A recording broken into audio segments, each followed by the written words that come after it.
Alright, let's just get into it. How many crests do I have? 21. Cool. That should keep us here for a while.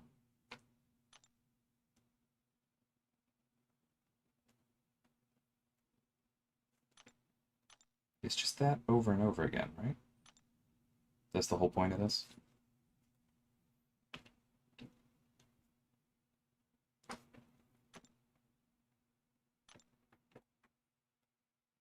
I've done very, very little of this quest. And I've already forgotten who I used the first time. Probably Kate. No true accuracy, but cold snap works. Hey, Sim.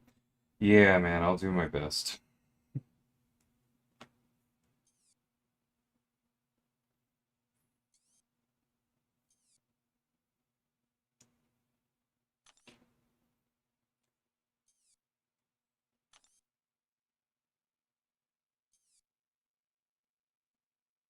Yeah.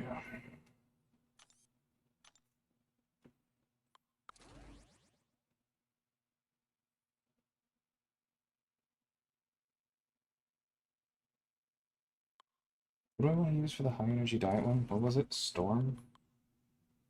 That's probably fine.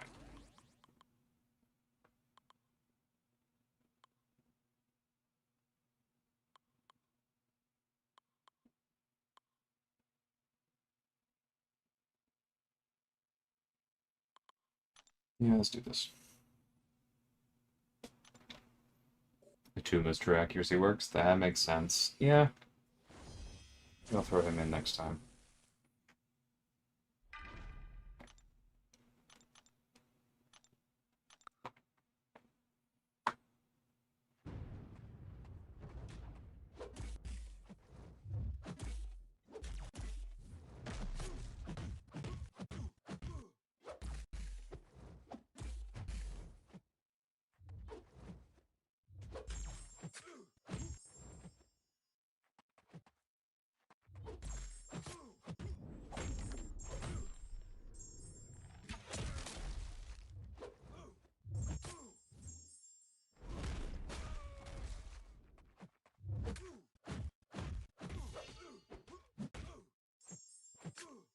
Not quite enough room.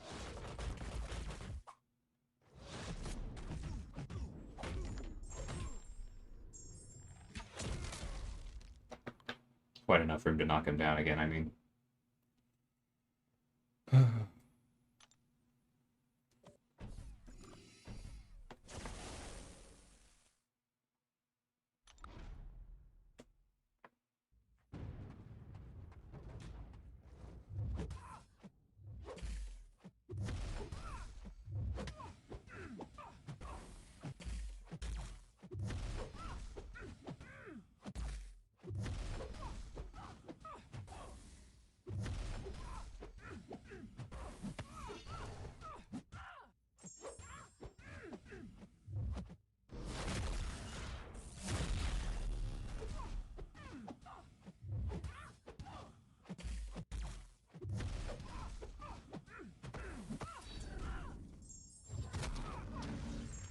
Hey, Dot, how's it going?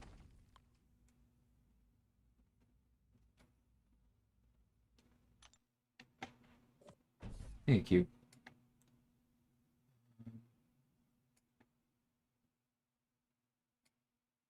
Oh, wow. Discord actually tells you what streamer mode is.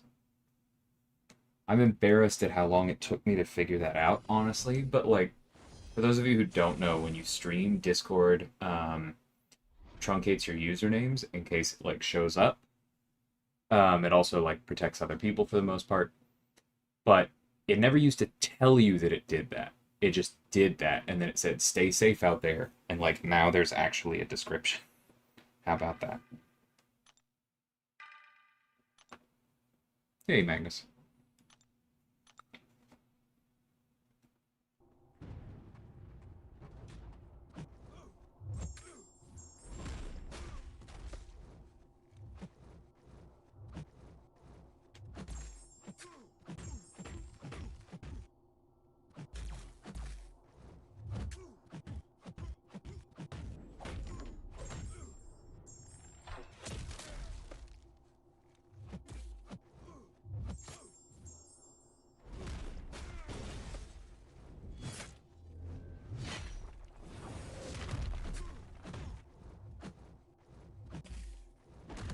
Oh, dang it.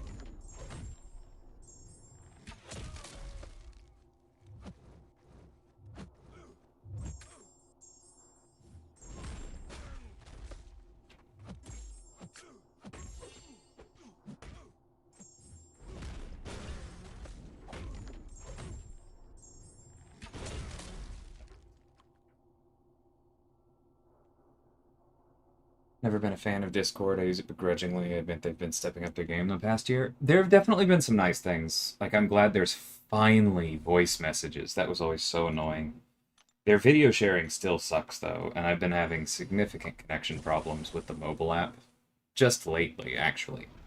I never really had that problem before, but now I do. But it does seem like they're trying to actually modernize as opposed to just, like, being cool.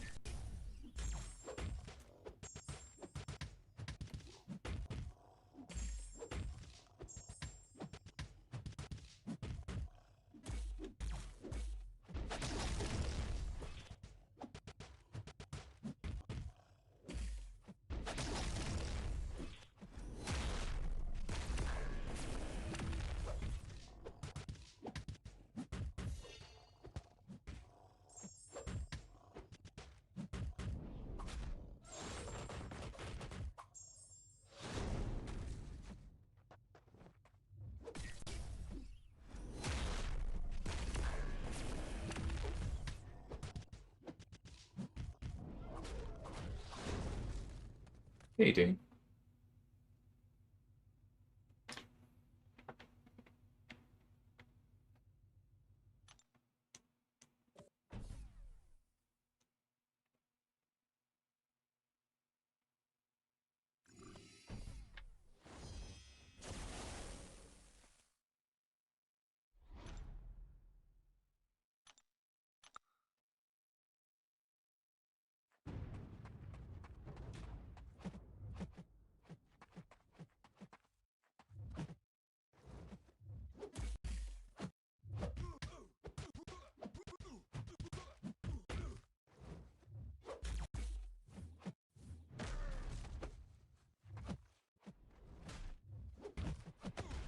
Whoops.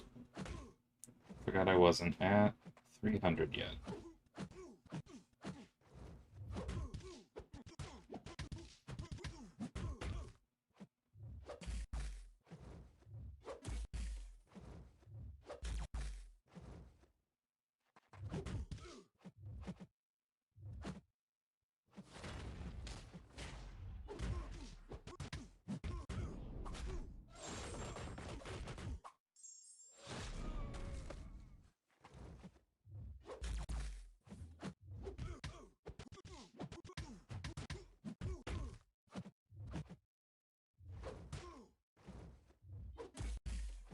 Now caught him.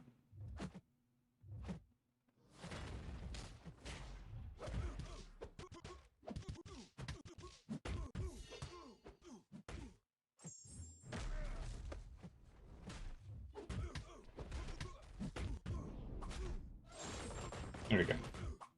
Oh, thought we got there.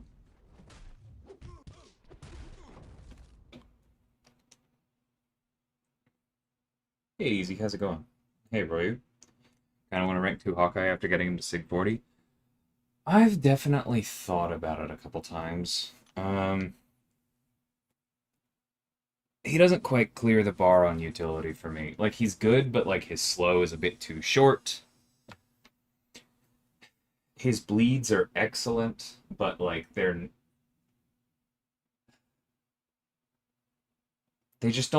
don't quite get there, right? Too many people shut off bleed, and it takes a little bit too much to really get him to a level where he can nuke something. And so for me, he's more like I bring him in when the meta allows it, which doesn't feel super often.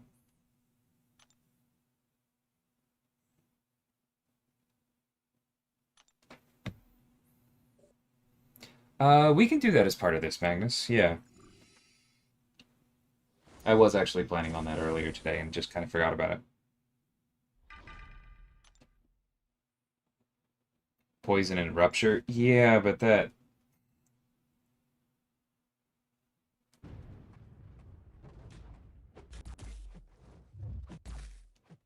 Like, where am I going to use him where I can bring the synergy, you know?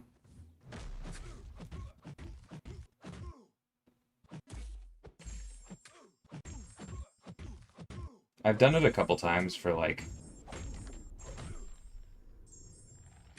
Um...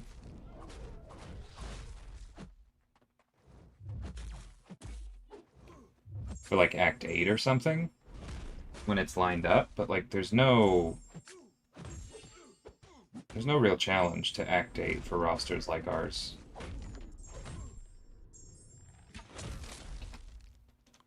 And I'm not saying that to say that I don't like the content. I like it quite a bit.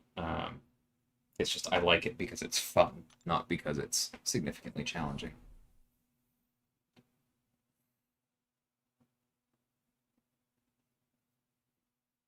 Does Dragon Man clear the bar for me? I think so. As long as, like, rank 2s aren't really, really precious to me, right?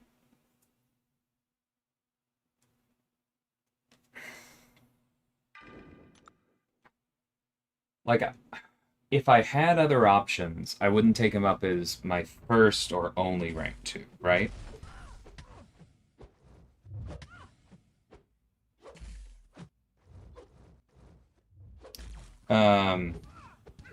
But I think he's good enough for rank 2, especially if you know what you're doing with him.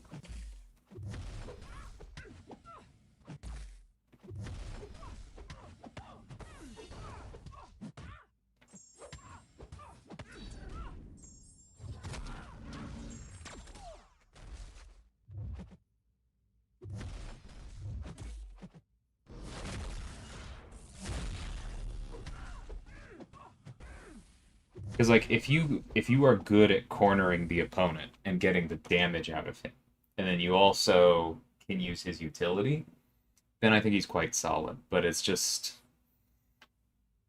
he's not like an automatic, right?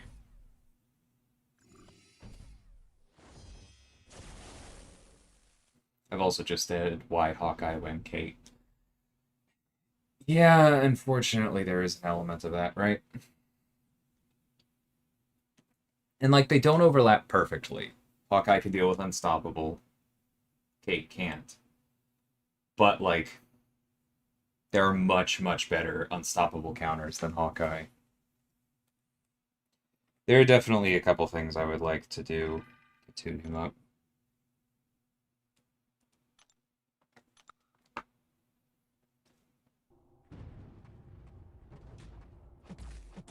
Oh, I missed your comment, Jackson. 1 second.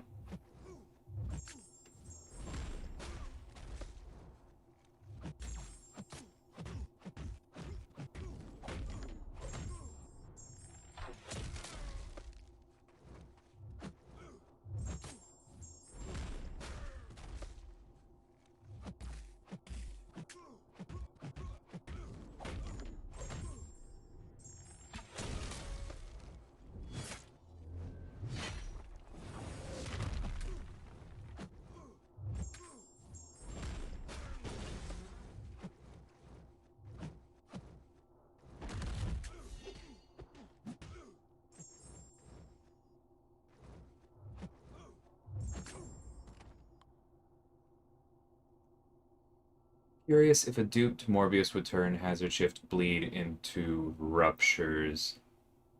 Doesn't it say personal? Oh, my old phone died. Sorry, 1 second. Don't even know why I picked that one up. Still need to do that trade. Because we haven't watched the... We haven't done the watch party yet.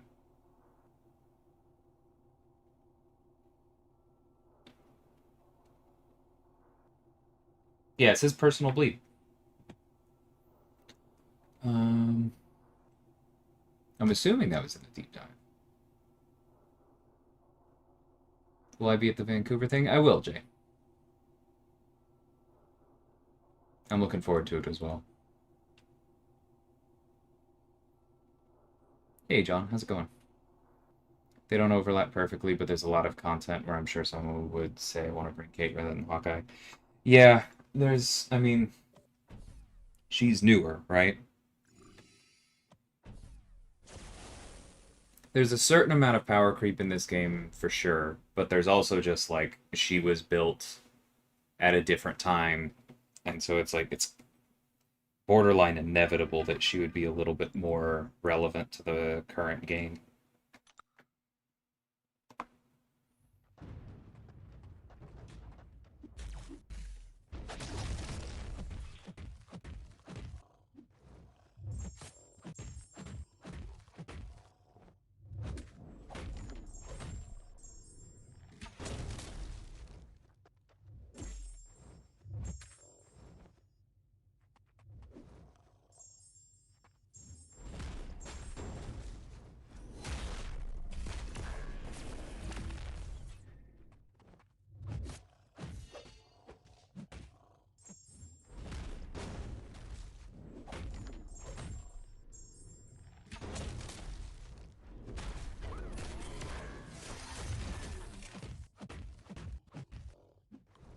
He is.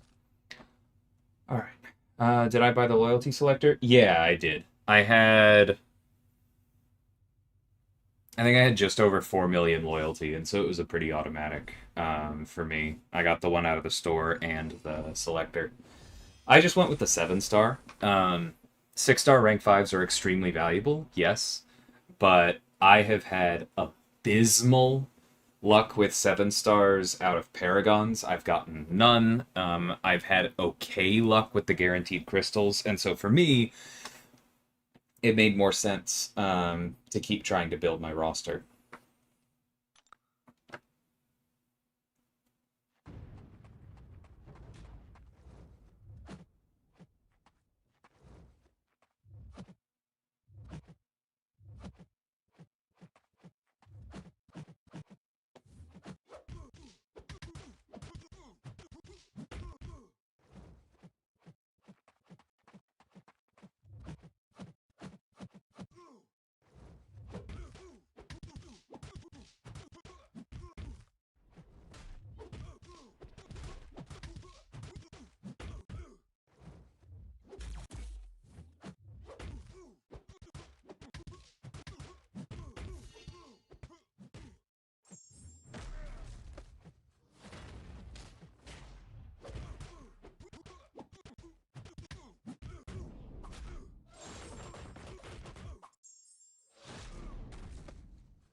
Oh, right, the heavy thing wasn't still active. Doi.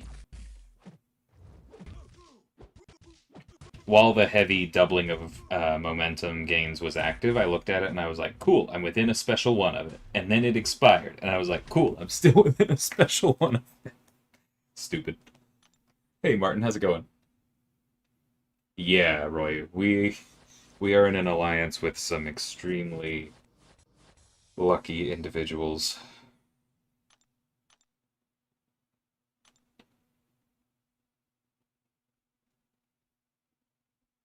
I have Kate rank 4, 7-star Hawkeye. There's no way I would rank Hawkeye. I mean, I don't necessarily agree that he's boring. I like Hawkeye. Um, but it's just there are other skills that I would rather take up if I had the choice. At the moment, I don't have the choice, but c'est la vie.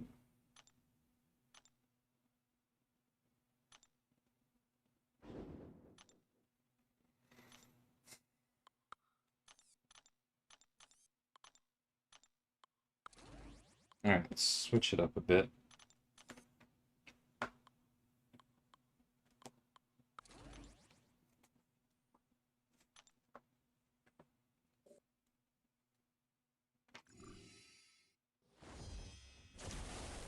Who did I pull from the loyalty crystals? I got Mordo and Howard, which I'm not ecstatic about. I would have preferred I would have preferred, what's his name? Arcus or Black Cat, especially, would have been my top ask. And I would have been pretty happy with a Void, like for building towards the future with a dupe. But I like Howard. I like Howard enough that I already have a 6-star rank 4, which is why I'm not ecstatic, but it's not a bad pull. And what else? Mordo's fine. I'm sure he's gonna come in handy.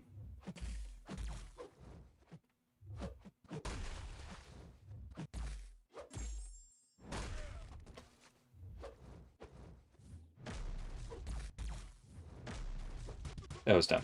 Okay.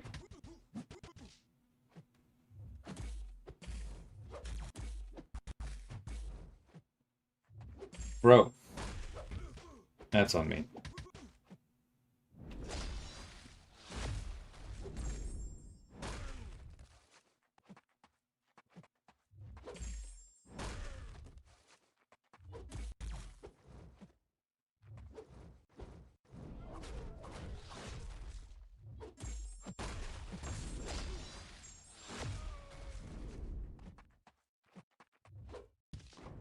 Why does he never come in for the parries when you have Whiplash expiring?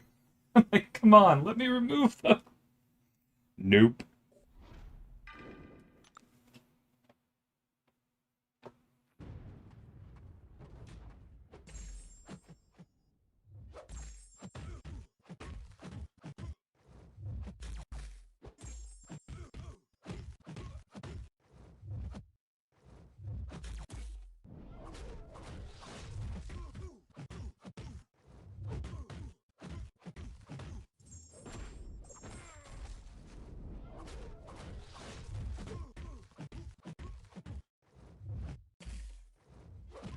That was more fun.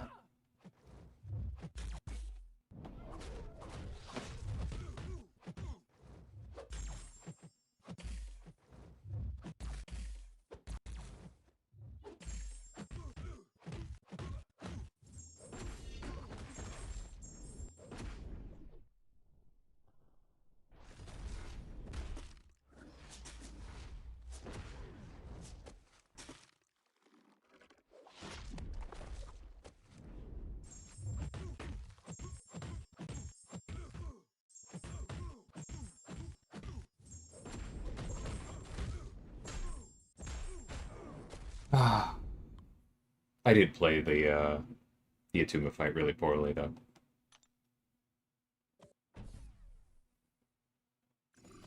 Yeah, I know, Dante. Side quests are never going to be the best content in the game, but I really hope we find a way to like just make them a little bit less repetitive. Hey, thank you. That's what an intercept is supposed to look like.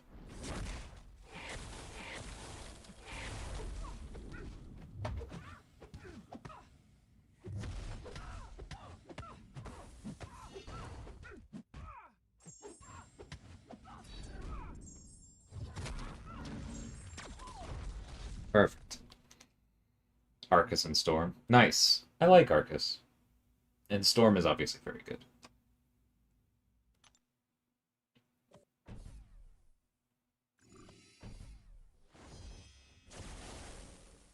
Yeah, Carl makes a ton of sense for these. I try not to use him everywhere. How many more runs? So many. That's why I'm streaming instead of just doing this privately.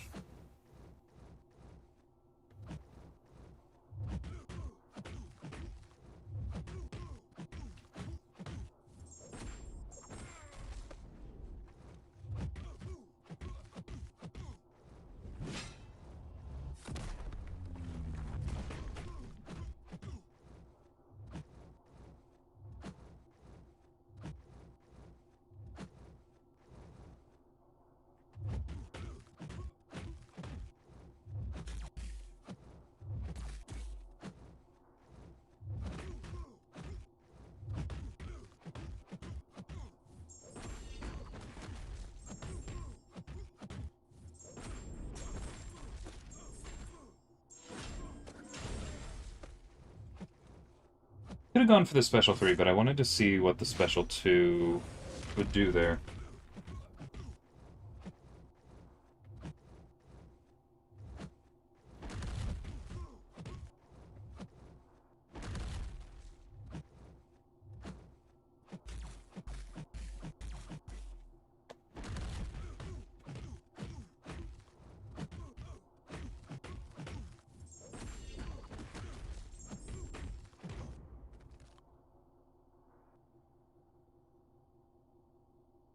Hey, Joy, how's it going?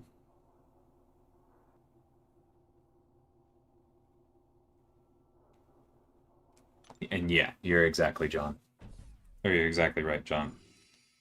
Lowering his cost would definitely have people go, especially now, would have people going, well, then give me back my loyalty that I spent on him 3 years ago so that I can buy this selector. And it's just like, that's not how the game works, but that's not a fight that PX needs to have.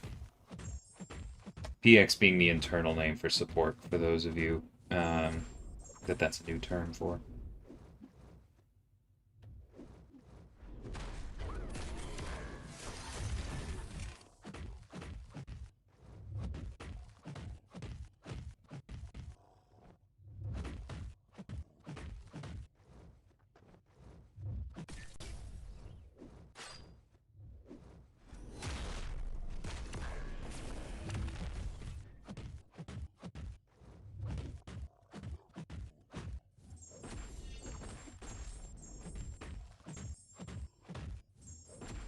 Oops.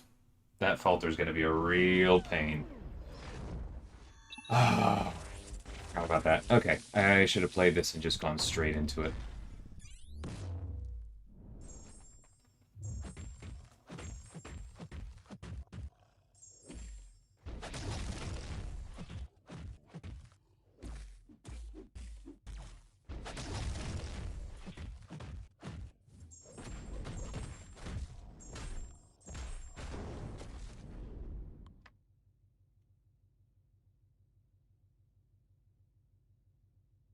Hate with a Storm X.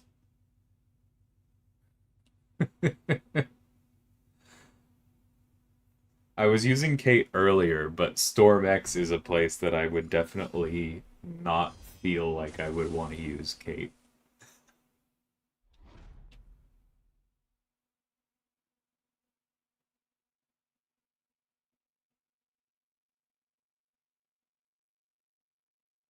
No, I don't think so, Jackson.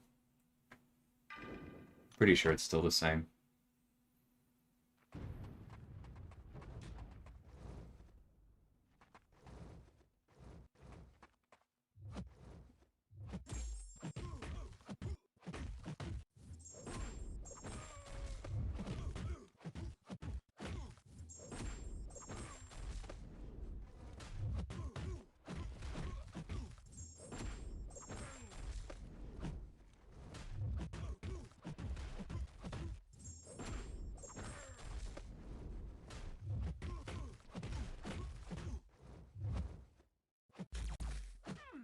Excuse me.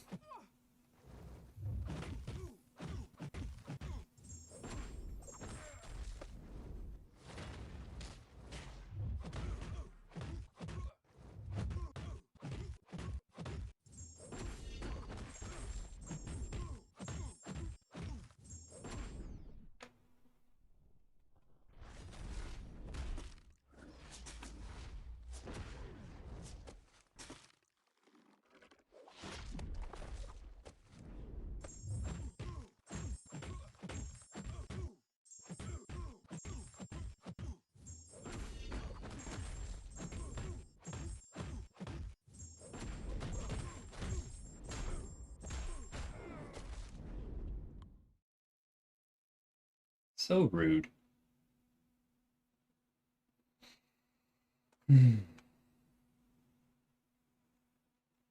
Weekly incursions? I mean, you gotta be careful there from an economic standpoint. If people could run incursions all the way through every week, like that'd be too much. And it would also like raise the floor on what was expected every week, right? At the upper end. That's not something we want to do. I do get what you mean. I wish I had an incentive to play incursions more often as well, but not just resetting the current ones. I would want to like tie it into something else.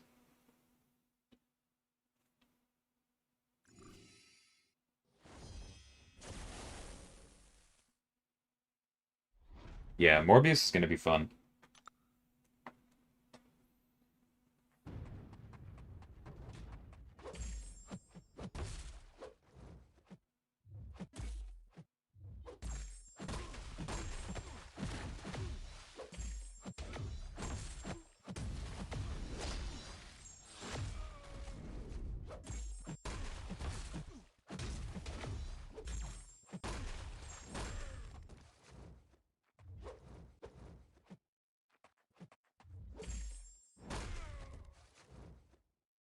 Come on, man.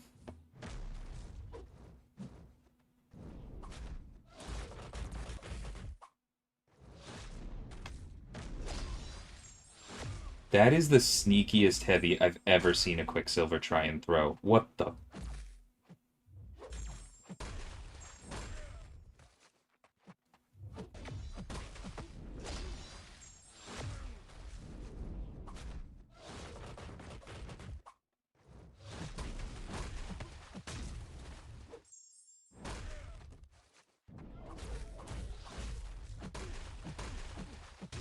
Okay, that's how that fight should have gone last time.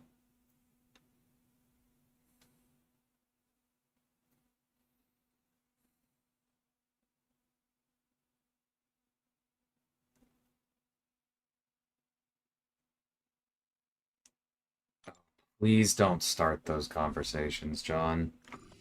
I'm sorry. I just like age 5 years when somebody goes worthy of being compared to Hercules.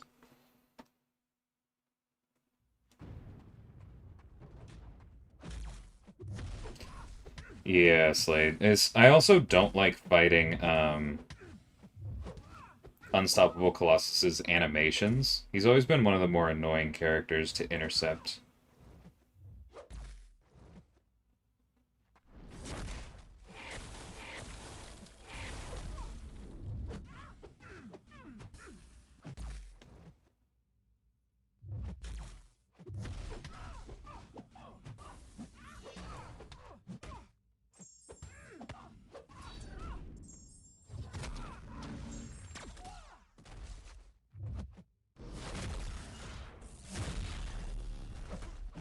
Yeah, I dexed one extra time at the end there. It's okay, we're testing stuff.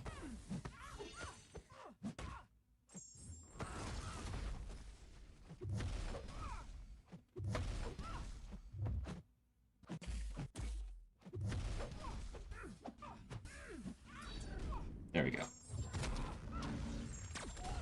Hmm.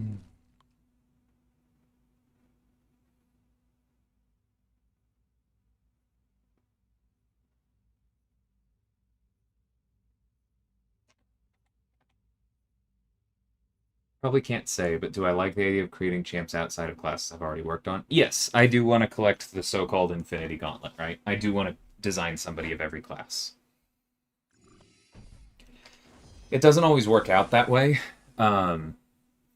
It's not worked out that way. um, I have... Hold on, let me do a real quick count. Yeah, I now have been assigned, or at least tentatively assigned, 6 total champions, and it's definitely not all 6 classes. It's really funny, but the first thing I thought when I saw Morbius is Kitty's face and Herc's immortality. There's definitely some of it there. You're not totally wrong.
There we go.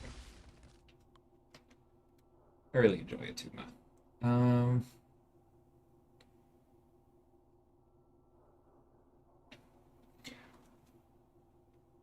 I know that's not really how you meant it, John. It just makes me tired. But I appreciate and accept the apology. Let's see.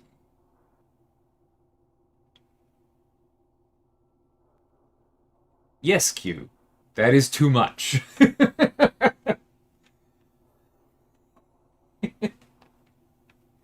Yes, that is absolutely too much. What if you just start at like the amount of resources that you're getting from this quest you're doing right now in front of you, and then it just builds forever without any cap? Yes, that's that's bad.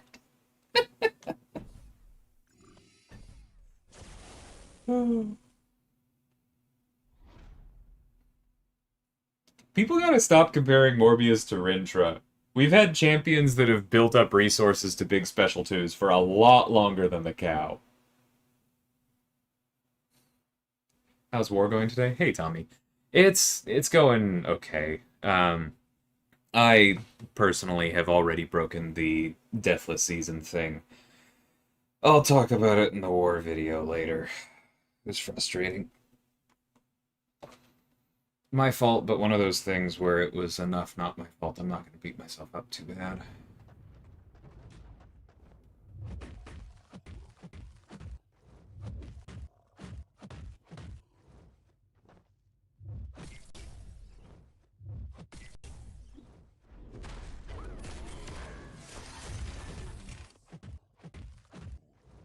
I love it when you successfully wait out a mission, and you're like, yeah, now I can stun them. And then it's like, nope.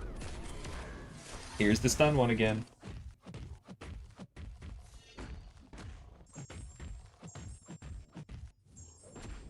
Oh. Alright.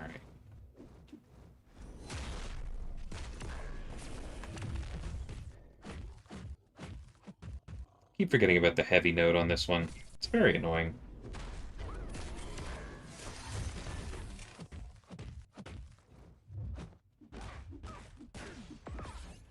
That was a masterful step back, Mr. Mojo.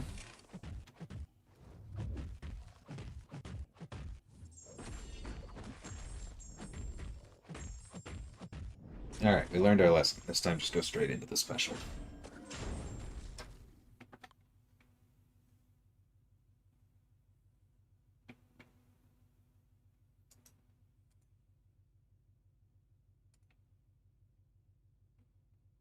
Gotcha, John. I get what you mean. Do I think it's worth it to save and drop on the 8.3 deal if it's good with Cyber so close or no? I mean, it depends, right? It depends on how good it is. I don't currently know how good it's going to be. I suspect it's not going to be quite good enough to justify burning units ahead of Cyber Weekend. But it could be. Like, if it's good enough, then that is a good reason. Right. I have a question about designing champs. Do I get a choice who I design? It's a little bit in between, Indigo. I've talked about this in the past, so I'll give the quick answer. But basically, like, other people decide what champs are coming out when, and then we as a department work together to try and line things up and make it so that as many people get to work on as many champions as possible that they are excited about.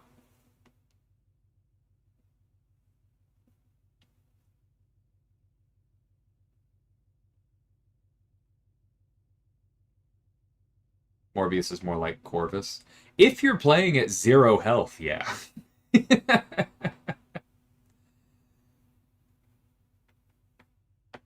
Does anyone understand how Morbius's glide works? You use it once, then it goes on cooldown, or can you always use? It depends, right? It's disabled while that like fervor buff or whatever is active that you get from it, and so if the buff goes away, you can use it again before the cooldown is there, which is one of the things that makes him good against mystics. Same thing if the buff is prevented due to ability accuracy. But against most opponents, yes, you do it, and then it goes on cooldown.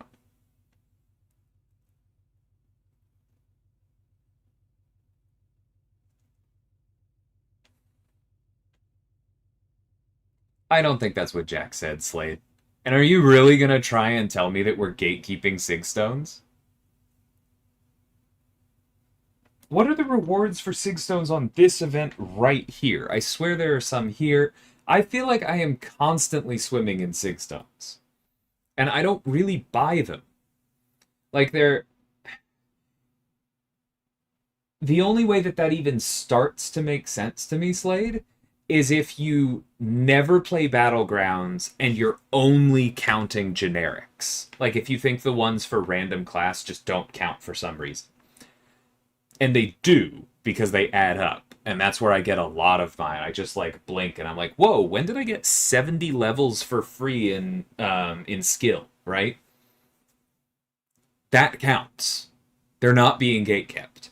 But also, if you just refuse to play Battlegrounds at all, and therefore are missing out on one of the best sources of free-to-play Sigstones, that is a choice you are allowed to make, but it does not qualify as Kabam gatekeeping a resource.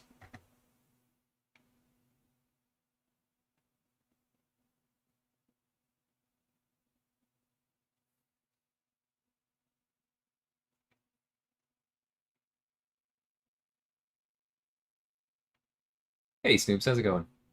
The cow is the coolest one. Agree to disagree. More hyped for November, new Ghost Rider, new Kabam original. I mean, it's going to be a good rest of the year, one way or another. I want a relic specifically for Gladiator.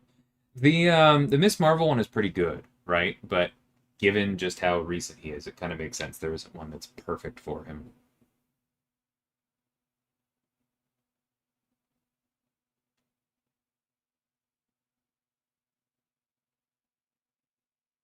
Also, obligatory, Iron Fist Relic doesn't work on Gladiator because it's the wrong class.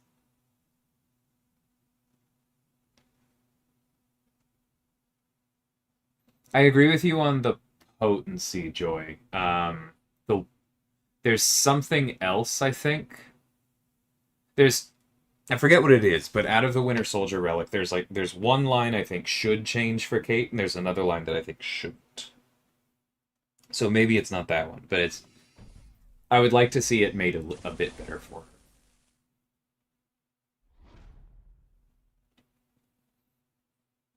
her. If multiple people want to design the same champion, how do you decide who gets the champ? Well, back in the old days when everybody worked at the same office, apparently the way they did it was they went down to the like Dave and Buster's Marvel Contest of Champions arcade machine, and whoever won the fight got to design the champion.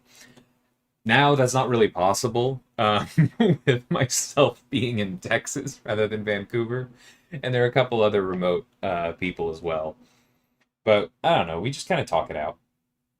Like there was one character in particular that I did want next year. And somebody, I was like, yeah, I would love to design them. And then one of the other people was like, I really want to design them. And I was like, all right. And I backed off it. Like, we could have talked it out. And I don't know, maybe there was a chance they would have backed off if I'd really pushed, but there was another champion not too far off from that that also lined up. And so I was just like, fine, I'll do that one because that would be cool. And I'll leave you this one that's really important to you. And as much as possible, we just try and break it down that way.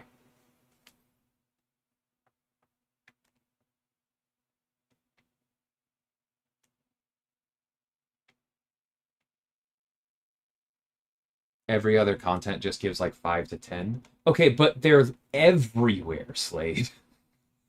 5 to 10 all over the place adds up.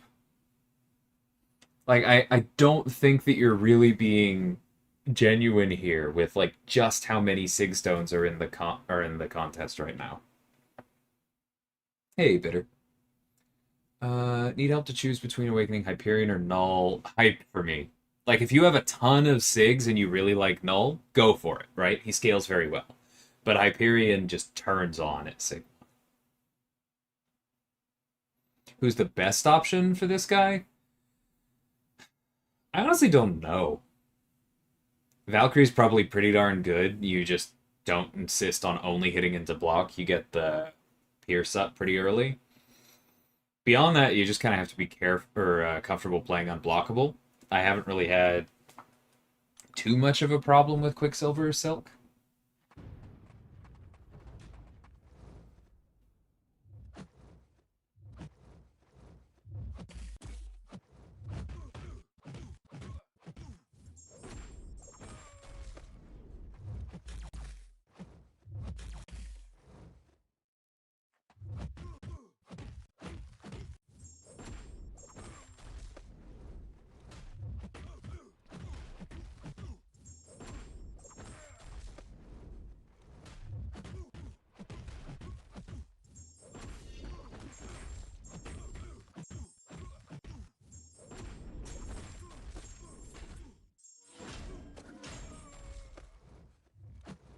I'm gonna need you to throw it.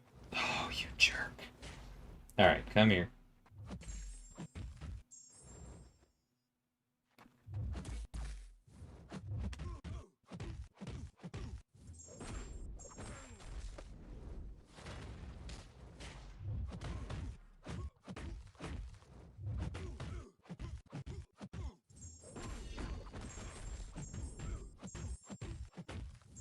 There we go. That's much better on the physical vulnerability.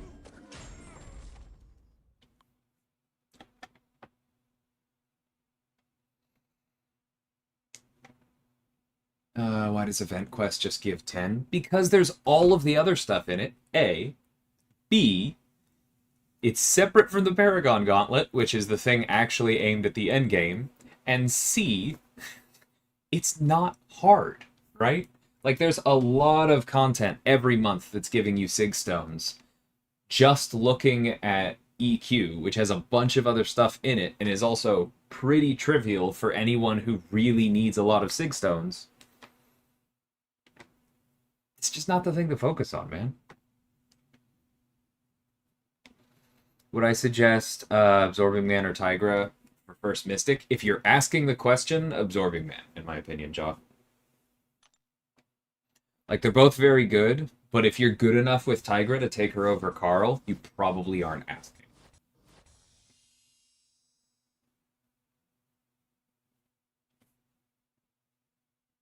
Like, look, here's another one. There's one on every single run of these. That's another, like, 30 this month, right?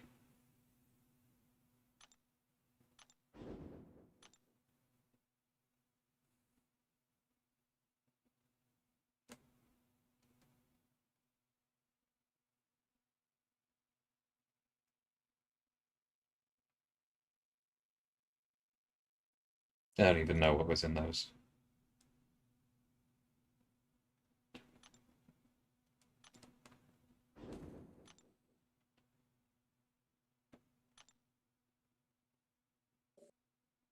Hey, Sumi. Are there any instances of co-designing champs? A few. Um, like there's the well-publicized CCP ones. Those are a little different because like whoever's in the CCP isn't actually in the office. We've had a couple internal collaborations. Um, like Scorpion was designed by um both Lex, who built like Spider-Man 2099, and also Kabam Eclipse, who built Gladiator, but back when Eclipse was still on the questing team. Omega Sentinel was a collaboration between Shio, who built Werewolf, and one of our lead quest designers. Those are the two that come to mind. I think we actually have another one coming up before too long, but obviously I can't talk about that now.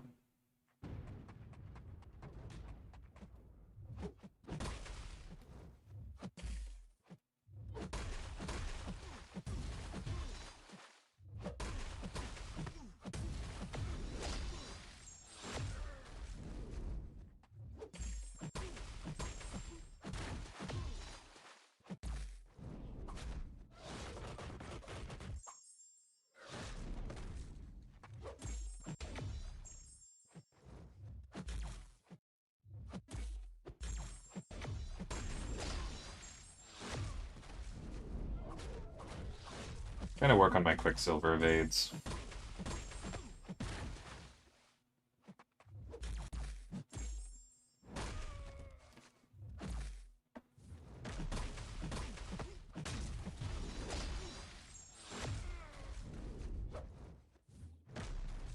That was dumb.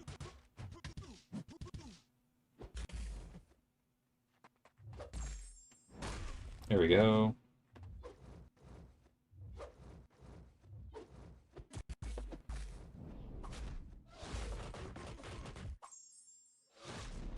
Absolutely my least favorite thing. When the AI just... Or not the AI. But when you try and dex out of something and it just goes, no, you don't have time to dex out. What you do have time to do is drop block and take this on the chin. Love that. Alright, let me catch up on chat for a little bit.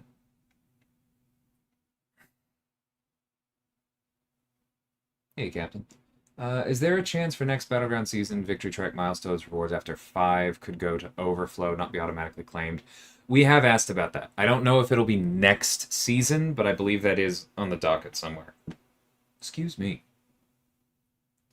Because funny thing, it was actually built as a package that could go into overflow, but there was something like on the... It was just the way that the UI was set up that meant that it couldn't just go to overflow. So like that's unfortunately like slightly harder for us to fix because it means that the UI needs to be fixed as opposed to us just like flipping a switch on the back end and pushing it. But it is something we plan to fix. Wow, you guys are chatty today.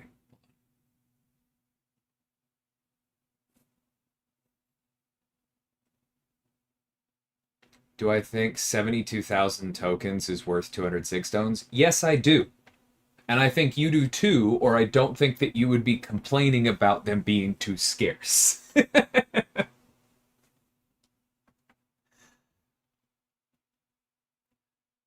They're valuable. They're not being gatekept. They are raining from the sky. But you do have to play the game and pay some currency to get them.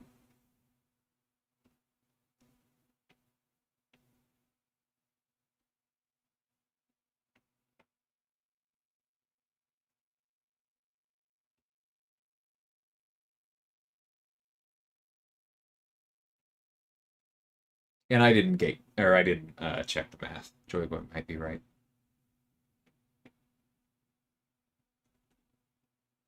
They release a lot of champs that need Sig 200 to be good and give... That's not accurate. Prioritize, man. It's a game of resource management. It's not supposed to be trivial for you to get all of your characters to Sig 200, right? I feel like I have enough, and I still have to be making these choices. Like, Future Ant-Man and Atuma are Sig 200. Silk is not, right? She's still pretty new. I decided that a Sig 80 was enough for her for now, and so I'm leaving her there. I decided the same thing with a lot of other champions that improve all the way to Sig 200. You just have to make the call. It sounds to me like what you want is for it to be easy for you to have all of your champions at their best, right? And that's just not what the intent is. Like, I also just think that when you say that there are a lot of champions that need Sig 200 to be good, that you're just exaggerating a wee bit, my friend. Like, there are a few where I'll give you that, but very, very few. Like, even Cap Infinity War doesn't need it to be good. He just needs it for a specific piece of his utility to be consistent. But let's be generous and add him to the pile, right? And let's say that even though Angela doesn't need Sig 200, she needs high Sig. So again, let's be generous and add her in for your point. So that's Cap needs high Sig, Angela needs high Sig, Valkyrie needs Sig 200, right? Who else is on your list? Like, there are plenty of people that benefit. Ultron is an arguable for part of his utility.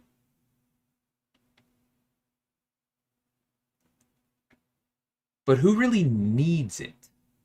Especially who needs it to be good? If you want to say who's at their best with Sig 200, then that's a very long list. It should include everyone. That is the purpose of signature abilities.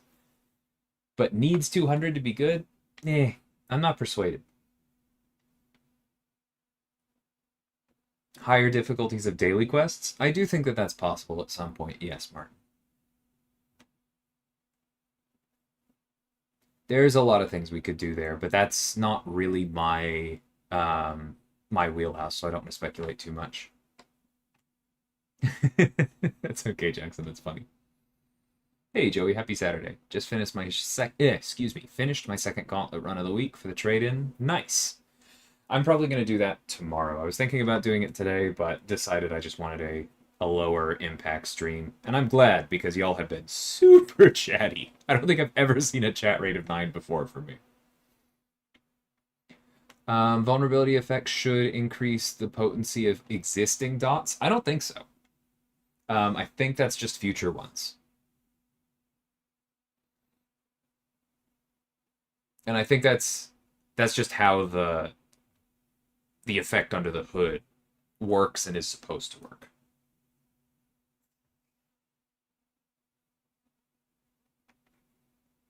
Do we actually need to sacrifice something after all that grind? The purpose of the store is not for you to buy it out, Slade. So to answer your question, yes. You are supposed to always be paying opportunity costs. That's how resource management works.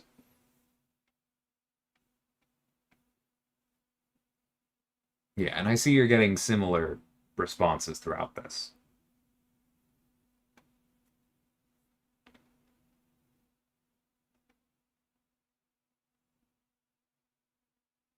Yeah, Tuma has true accuracy. True accuracy in general can cause Quicksilver's Evade to fail, Mike. This node in particular reduces the ability accuracy of true accuracy effects. I know I'm saying accuracy too much, but a Tuma reverses those kinds of modifications.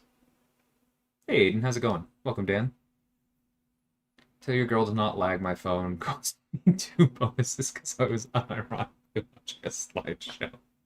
Sorry to hear that, man. No, Slade, it's not. Like, that's why they have 2 different names. Disintegration and Power Burn are not the same thing. Are Max Sig crystals dead? What do you mean?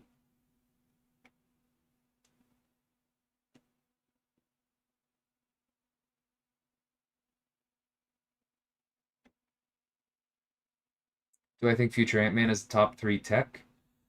I really don't like trying to make those calls about top 3, top 5. I think the game is too diverse to really say that stuff, even if you assume everybody is skilled enough to get the maximum out of every character, and bluntly, that's not true either. So I don't like the premise of the question, but I think that he is a very, very good tech champion, and most of the people who are comfortable making those cutoffs should be at least thinking about having him there. I don't remember seeing a 6-star one.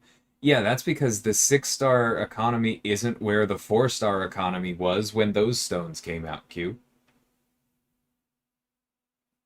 It's still not there. Cap can be unawakened in BGs. Yes, he can.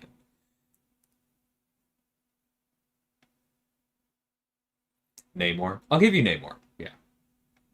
Viv is not on the... Viv is very good with high sig, but there are ways to play her at medium sig. Void is not even a little bit on that list. That is one of my absolute pet peeves when people say Void needs max sig or even high sig. All right, hold on. Let's go look at it. Because this really annoys me. Once you get into Fear of the Void, you get attack rating, right? We all like attack rating. But the maximum for a 6-star is 5,000. He still gets 2,000 at Sig 60. And this only comes online once you have Fear of the Void active. Same thing, the debuffs come faster only once you have Fear of the Void active. The important thing on Void is having him awakened in the first place. After that, it just speeds him up. Like, people don't say Mojo needs Max Sig, even though he gains a ton of damage at Max Sig. So it's not true for Void. It's never been true for Void. Misty just has a bad Sig ability, Jackson. That's different. Nimrod, Guardian, Ghost, Thing, Mephisto, Kindred, Atuma, Absorbing Man, Namor, and Nova? No. That list is just wrong. So much of that list is wrong. I understand the point that you're trying to make with, like, Thing, right? If you're specifically trying to take advantage of his protection, then you want him at Sig 200. But Nimrod? No, he just gets better. Guardian? No, he just gets better. Ghost just gets better. Mephisto just gets better. Kindred just gets better. Atuma just gets better. Like, out of that whole list, Namor and Thing are the only ones where you even have ground to stand on. The rest are just good investments. That doesn't mean that they need Sig 200 to be good. That is a crazy framing.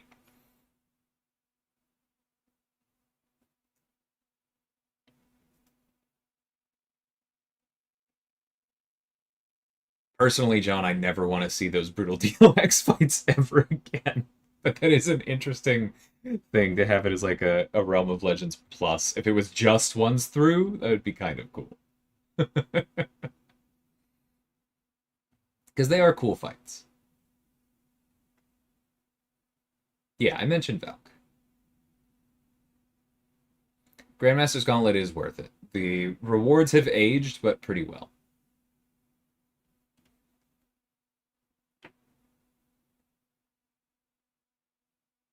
It's pretty difficult to prevent flat increases, Joy, because to do, like, we're not going to ship a just all of this stuff gets a flat decrease in ability accuracy because that's overpowered, right? If I ship a character that has a 50% flat decrease to ability accuracy for all, even debuffs, then any debuff with a 50% or less chance to trigger doesn't exist anymore. And so that's why it's also kind of dangerous to use flat increases, because they're so hard to counter. And that's why we're trying to be a little bit more responsible about them these days. But yeah, they are pretty hard to get around for that reason. Korg is definitely a problem fight, Dante, but there are a lot of counters these days. His bleeds aren't becoming passive. Hold on, let me text myself. I'm gonna be back on bug duty again soon.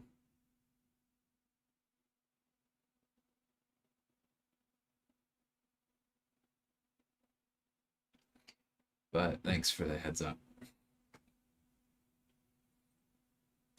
Is that his bleeds in general or his critical bleeds?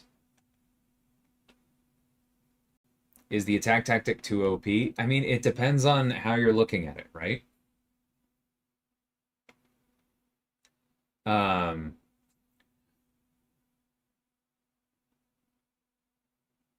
Because the defense tactic is also very, very dangerous. And so, like, is it too strong? Or is it strong enough to actually force tier 1 players with their ancient, entrenched habits to assign someone else? It depends on how you're defining the goal. Someone set off the DLL Void train. Ring it. Took my future Ant-Man to rank 5 over Nimrod. Yeah, he's very, very good.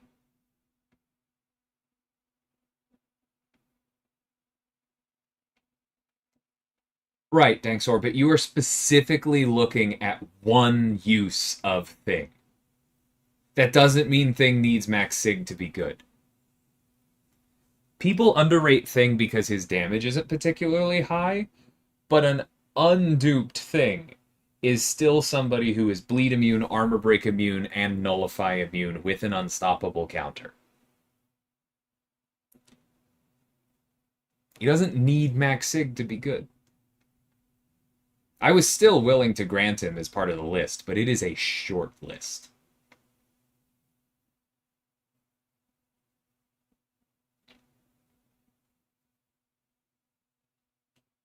Yeah, I understand what you're trying to say with Guardian and the scaling, but I don't buy it. Without his sig, he's literally just damage. Oh my god, it's like you're trying to trigger me today, Slade.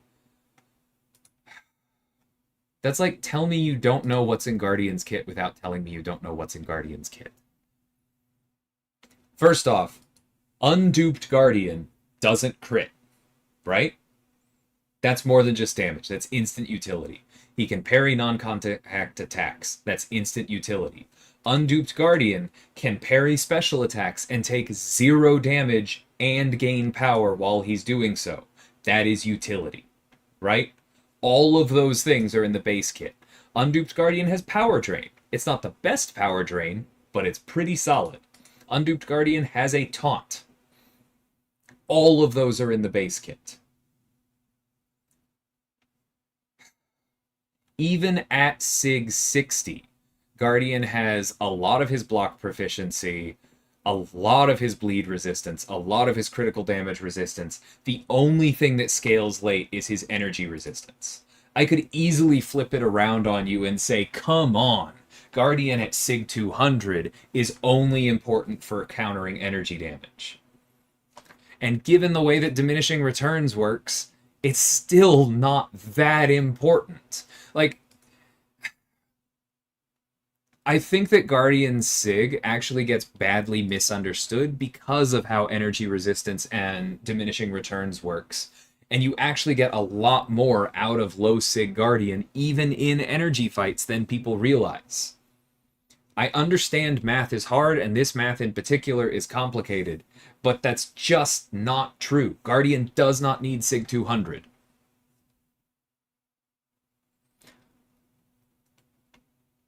What happened with the synergies in the Morbius deep dive? Karate Mike isn't doing those anymore. It's not as Reddit would have you believe because we're trying to hide something. It's just that it takes an awful lot of effort for him to get good footage of all of those various synergies. And it's just not the most important part of the video, right? Deep dives in general are getting a little bit longer. It's a lot of work for him. And he decided that it's no longer all that important when the synergy info comes out soon after anyway. Plus, I'm sure it doesn't hurt, or it doesn't help, that he often goes into a lot of those deep dives, and the comment sections are just, wow, these synergies are lame, why did they even add them?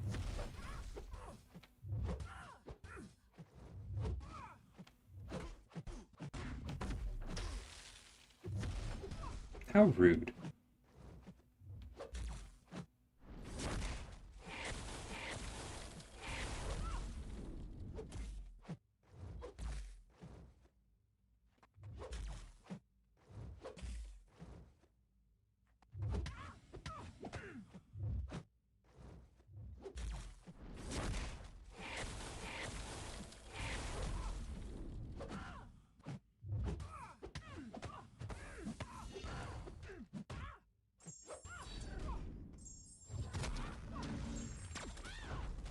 Here we go. Best thing about Sig 200 Viv. Oh yeah, no, I know Viv is very good at Sig 200. She just doesn't need it.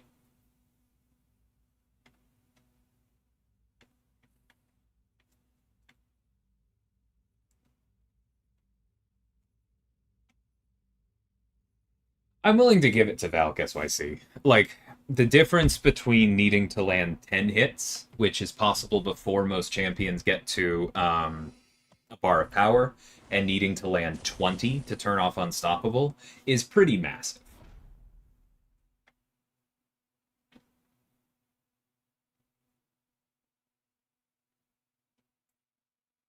Yeah, I understand, John. I'm asking, is it specifically his normal bleeds? Or does this also have, or like, are his normal bleeds fine? And is this the wolf, the horseman critical bleeds? That's the difference I'm trying to ask about.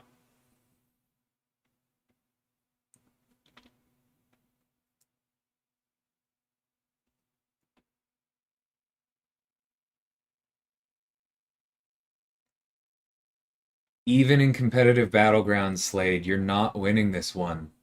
You can win plenty of fights with a Sig 60 Nimrod. You can do plenty of things with a Sig 60 Guardian. You can do plenty of things with a Sig 60 Ghost.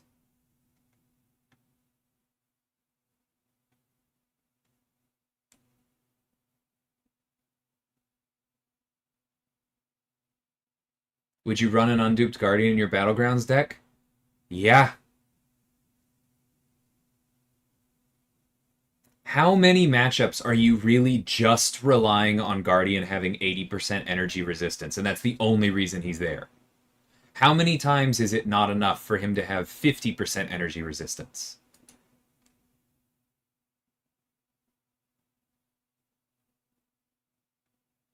You're just wrong here, dude. Want Kabam to pay DLL to stream? Nah, not on days like this. I went to the Kabam official live stream and teacher yelled at me. No.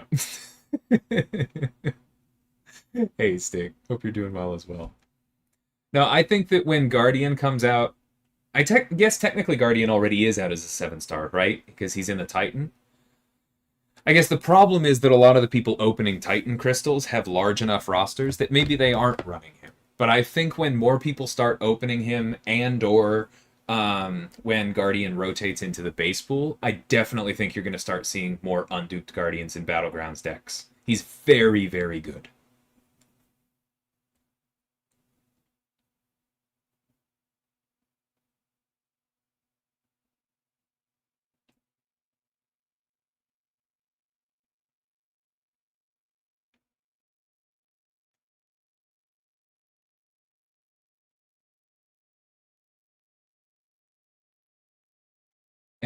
I don't agree at all, Joy.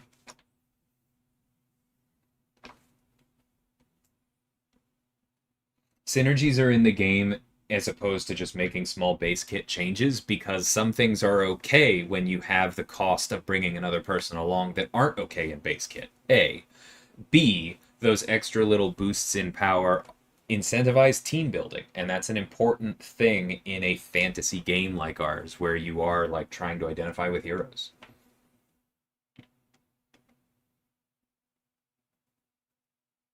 Would I say Iceman needs high sig to be a decent defensive option? I think specifically for defense, yes.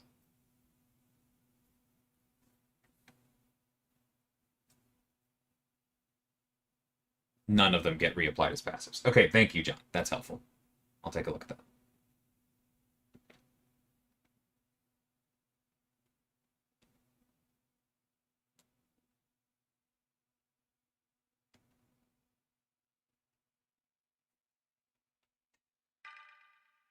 You don't have to be sarcastic, Slade. You can take being wrong with a little more grace.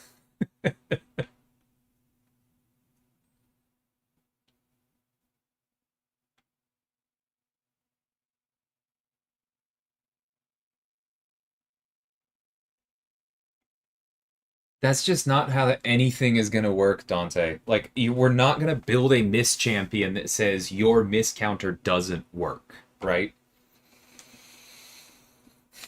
Like, we could potentially see people in the future who are immune to or reduce the ability accuracy of tracking, but I know that this is coming specifically from the angle of Nick Fury, and his is just cannot miss. We're not going to say, like, this miss works against champions who cannot miss. That way lies madness. That way lies Star Wars Galaxy of Heroes. We're not going there.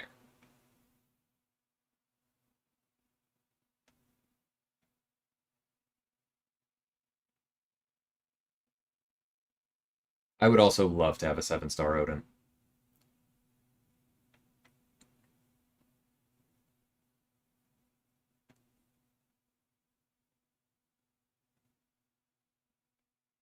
Tell that to Kitty Pryde. It's always been one of my biggest problems with Kitty Pryde, Aiden. But she still doesn't turn them off. You still can, like, you still can counter Kitty's miss. She's just sarcastic about it when you do.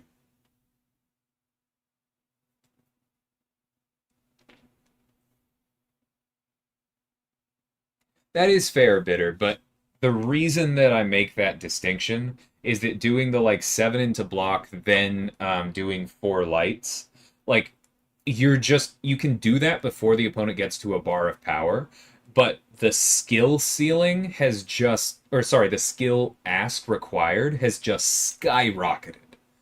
The difference between just landing 2 5-hit combos and doing what you just said is huge for most players of this game. I'm comfortable doing that. You're comfortable doing that. But it is significantly more work, and you need to get more openings. The opponent needs to block more. You need to get them to let you safely hit them more, even if it's just a parry. There is a lot more going into that, and you are also giving them more opportunities to do things you don't want them to do.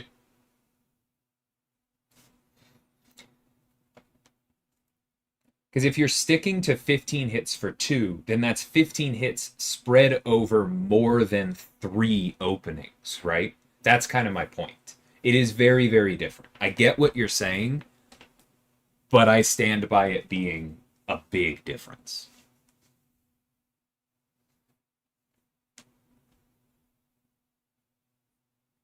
Yeah, I understand you on the pet peeve thing. It's kind of like Guardian for me, right? You can definitely get away with Valkyrie just being high sig, but I'm willing to grant that one for argument's sake, just because the difference is so big. Hey, Antrasis, we're just in the side quest.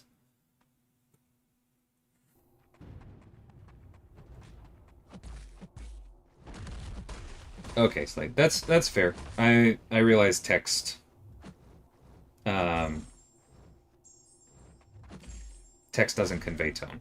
I get you.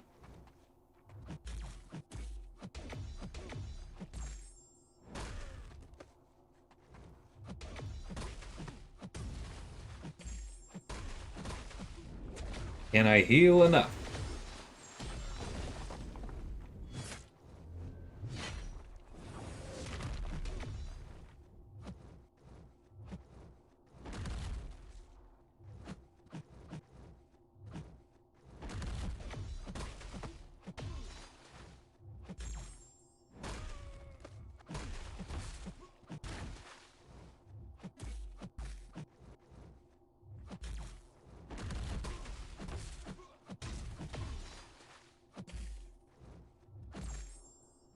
There we go. Let's get some concussions going.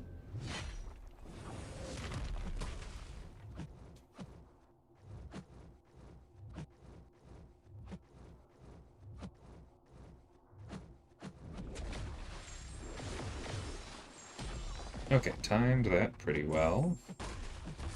I'm just going to leave the armor break there because the healing is nice.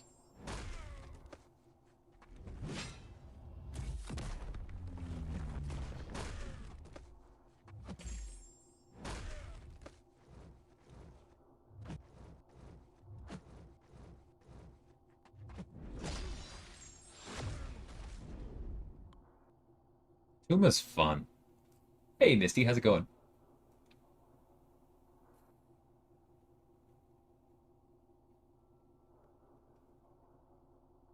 Yeah, I do think that's an interesting one. The immunities.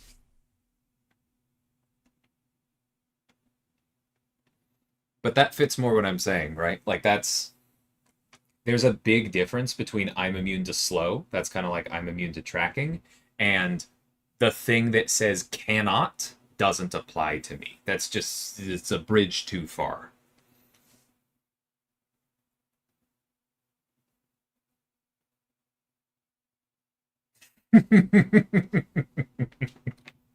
I'm glad you're having fun here, John.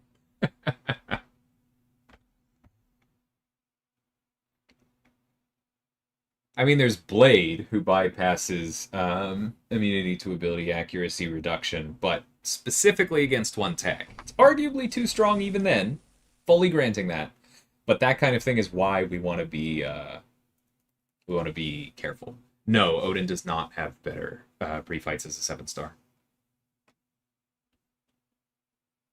No, Joy, that's not what Penny has, because Penny is calling out specific abilities. Penny doesn't say things that say auto block don't work.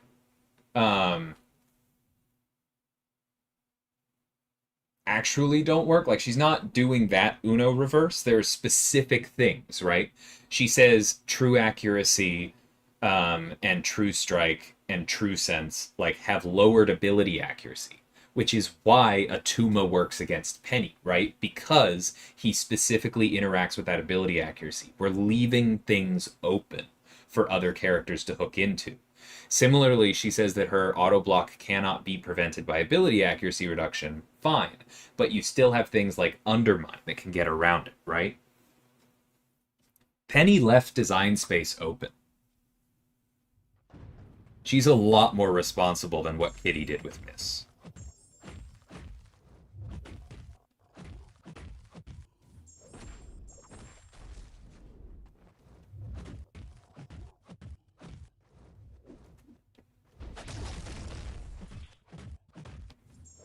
Oh, dang it.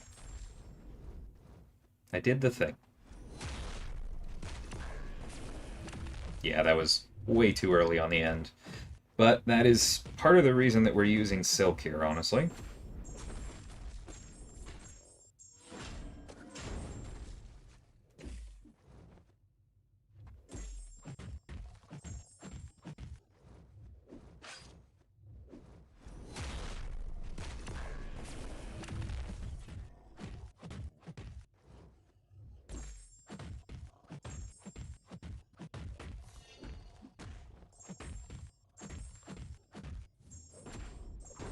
Oh, why did I just do that? I got so lucky. I, like, completely forgot that my heavy wasn't going to stun them or something.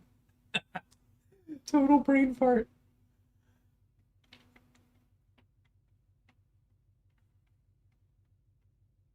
Yeah, Danny does work for Nick. It's definitely not as easy as, like, a hard Nick counter would be, but I don't think that that's as much, like, Danny has fundamentally failed as it is Danny was marketed the wrong way. I don't think Danny should have been marketed as the be-all, end-all Nick counter. I think it should have been, here's a really good champion that can take Nick, but, like, also is fantastic against Zemo, against Mole Man, against Kingpin, right? Can't go back in time.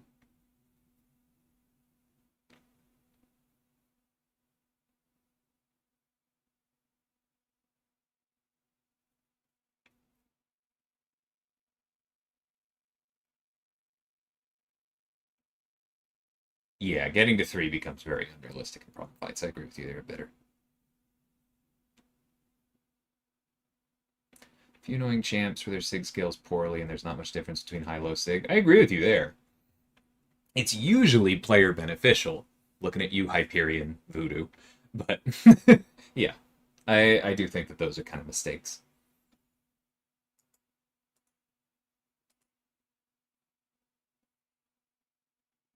That's weird, Joy. Mine's definitely been banned a certain amount.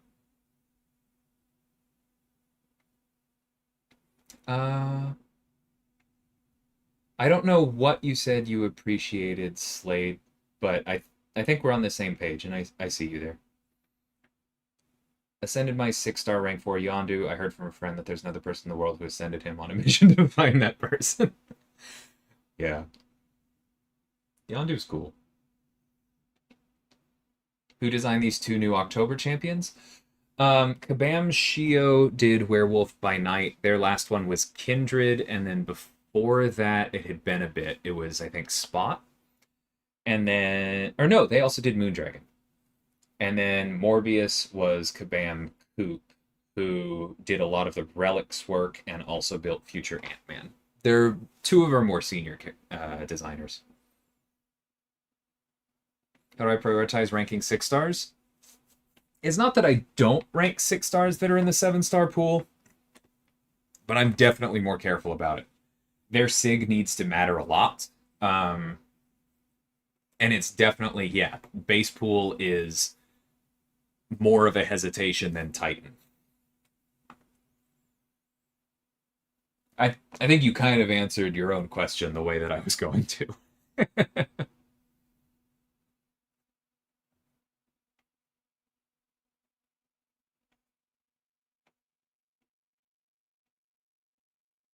Well, that's the thing, Dante. Like, she already affects his charges, right?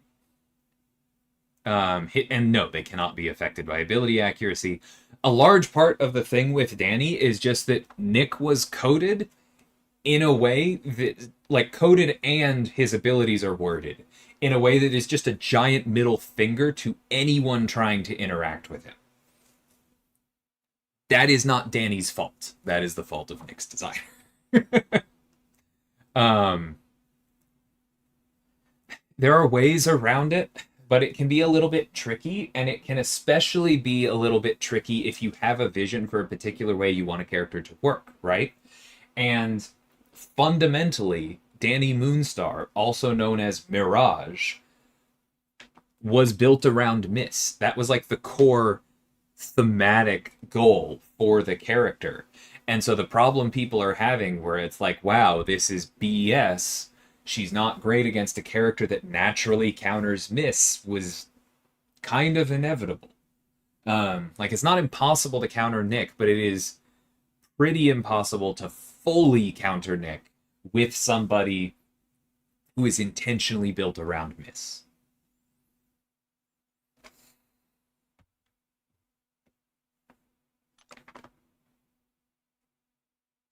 Yeah, Penny does have a lot of counters, Misty, for sure.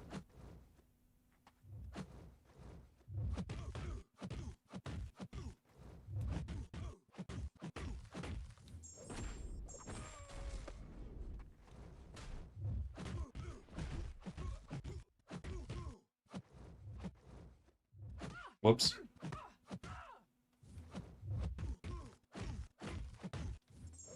My fault.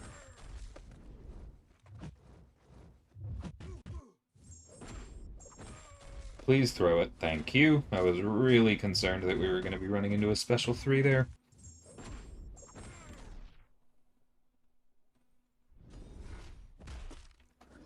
Did that remove our Fury? Not the end of the world if it did, but I forget if you can get 2 hits in.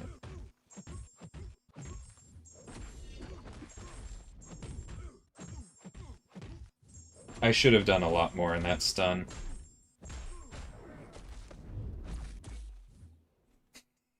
It is amazing how little damage that special one did. My fault, but like still. Woo!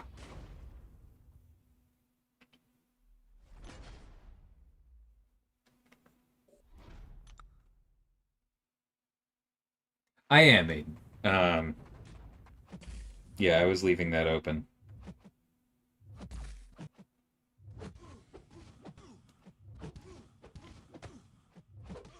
Whoops. He done intercepted me.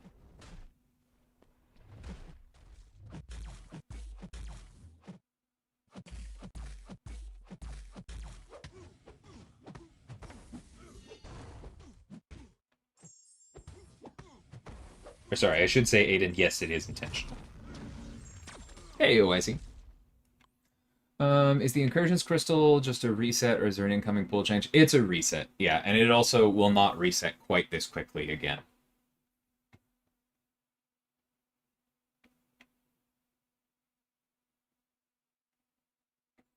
Whew, we have so much chat today. I know I'm so far behind. Uh... Yeah, Vox is a fun penny counter. Cassie with the current tactic is ridiculous. Indeed. How many entries? Dude, so many. Yes, I am going to Vancouver and Trasses.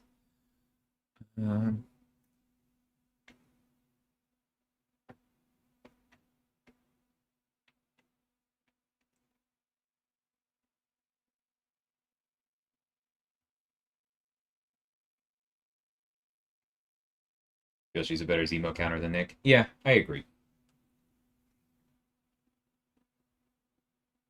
Nice, Aiden. That's cool. It's talking about Zane's red damage being direct damage, how that made things a lot easier and made it viable for stuff. Yeah, it is very helpful. Hey, nah, how's it going? 6 star CGR or Iron Man both do 2 to rank 4 next. I mean, I would take up Iron Man, but that's because I'm a little bit allergic to CGR. CGR is probably still better if you're enjoying that kind of nuke. Senior designers seem to be really good then. They are good at their jobs. Actually really like Kindred like a lot. Like I feel like they're really heavily underrated. No YouTuber plays them correctly, and that makes them seem worse than they are.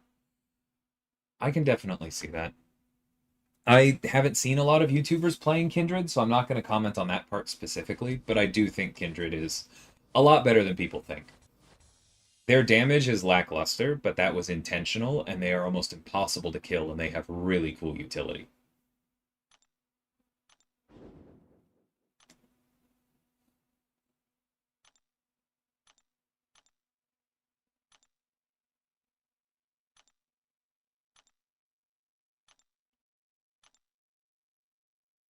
Which one was I low on? Tech? Yeah, that's the one.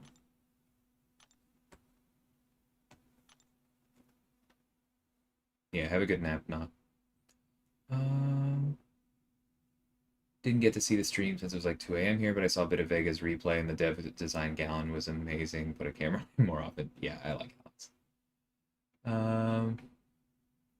Already used Falcon versus Nick when preparing future BG's rounds. Oh, yeah. Can I quickly go read my games? That's funny.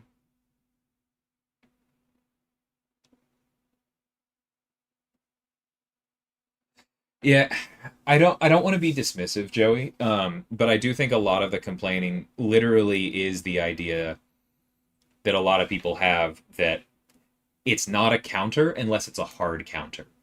And it's only a hard counter if I don't have to think. Like hard counter is Gallon versus static defense, right? Is absorbing man versus Terrax. And funnily enough, we've seen people die to Terrax with absorbing man if there are the right nodes on it, right? So it's like this. I think it's a little bit of a just a hope that doesn't make sense in some ways. But I do get where people are coming from. Like that is so many more entries. That is, I think, the fundamental disconnect that people just want more than it's possible for us to really provide all the time. 24 more entries. There you go.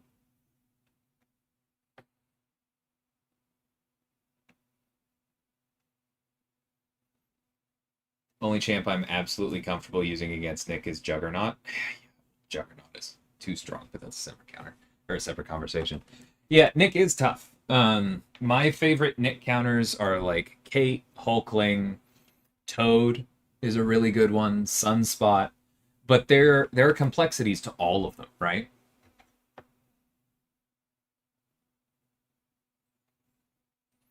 But I don't think that's a bad thing, right? Because it means any time that we release somebody who does anything to counter Nick, which includes Danny, there is value in it, right?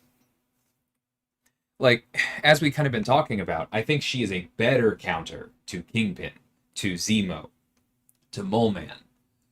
But the fact that she can still work really well for Nick is a reason to rank her, is a reason to like her. Um,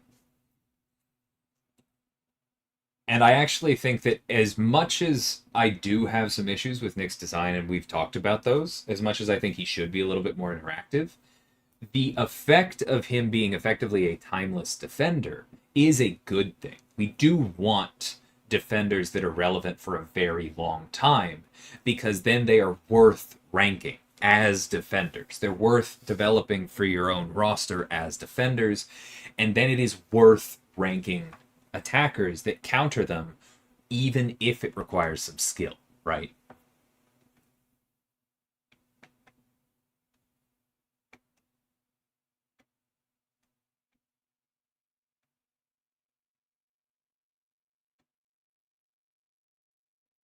Nice, Misakre. Congrats on Storm.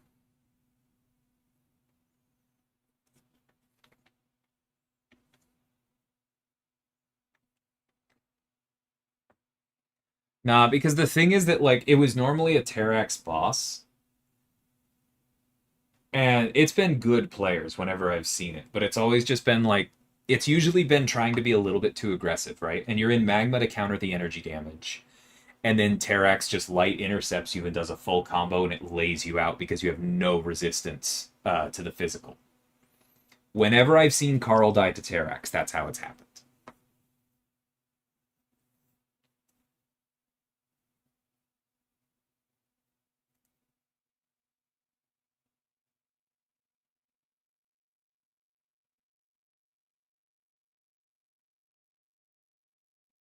How does Toad counter Nick? If you have enough poisons on him when he enters second life, they turn into passive poisons when they get purified, and then that turns off his second life because poisons deal with healing. He's very good. It's RNG related. It's not as hard as somebody like Penny, but it's good.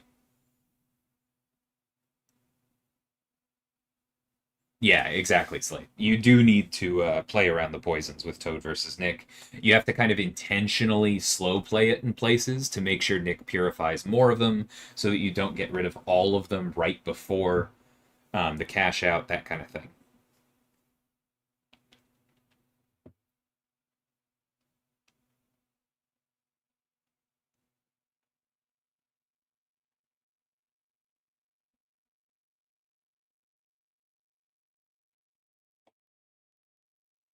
I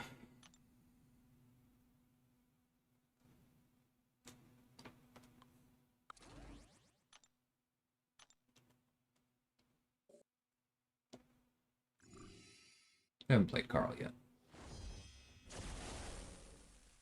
You're seeing Silk banned every war? I haven't seen her banned once yet. Oh, I see.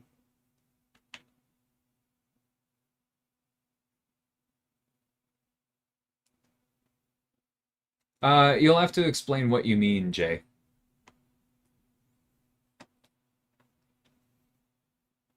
Because I've taken a few of the nodes with Purify and stuff, and I think that they're interesting. I think that there are challenges to good placements. I don't think any of them are impossible.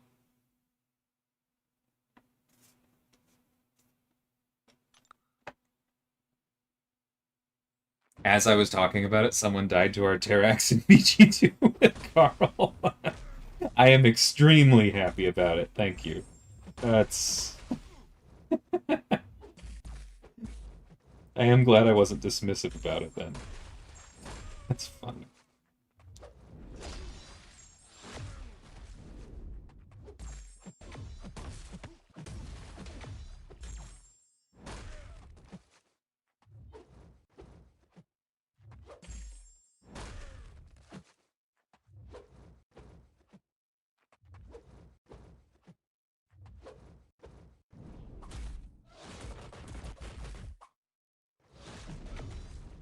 The authentic Quicksilver experience. Let me bait out his special too to practice it. Refuses to throw, refuses to throw, refuses to throw. Oh, you mean this right here? What a jerk.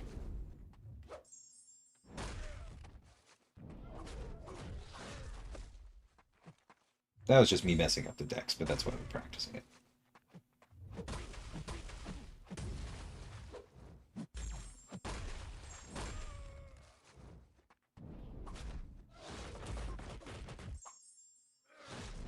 I swear I had time for another dash back there. So I thought I had it. Ah, well. That's why we practice. Mysterio on 10. Which one is node 10? That'll be... Oh, I know which one that is. Yeah, that's tricky. But, like, you have access to so many debuffs that you can absolutely shut down... You can absolutely shut down the masochism. I don't think that's impossible.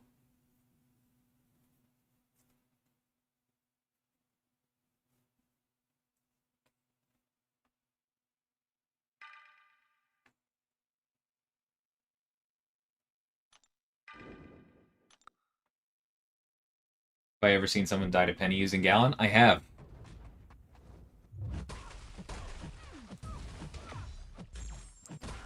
on what used to be node 23 because of the bubble shield. He can still die to that special too.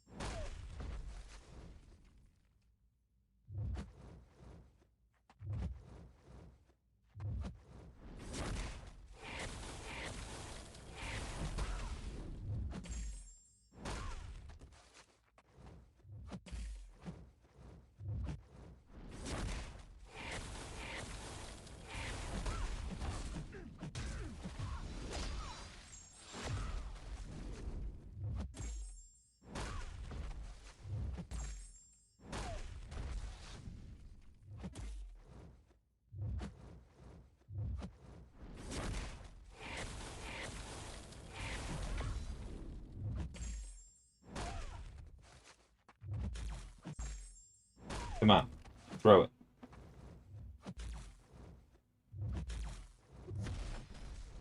Aurora, I swear to God. How about I just let all of your concussions expire? How about that?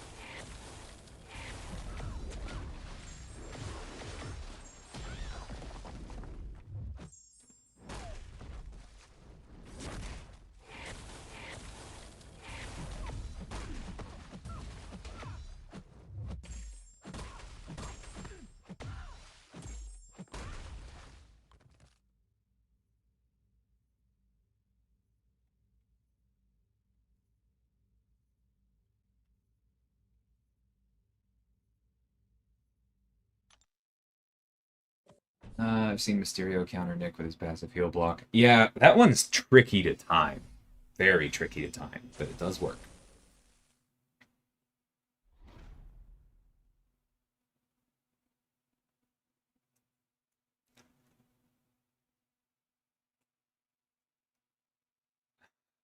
I didn't know Entrasis had said that, Sans. That is definitely ironic.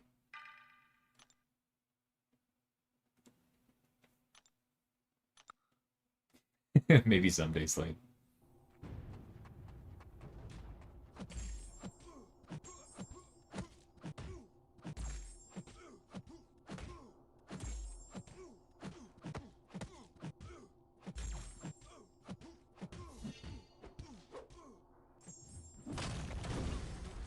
It's my boy.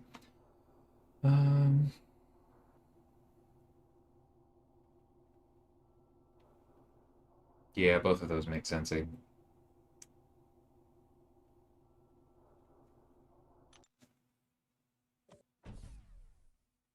never be me. Yeah, you're not alone. You're in good company, even. Seen Silk more than Titania. That is insane. People don't know. People don't understand She-Hulk at your tier then. Any hard counter easy fight that I died to? I don't know about Vanilla. I mean, I died to freaking Quicksilver with a Tuma earlier here, but I don't know that I would call that hard. I'm sure there's some.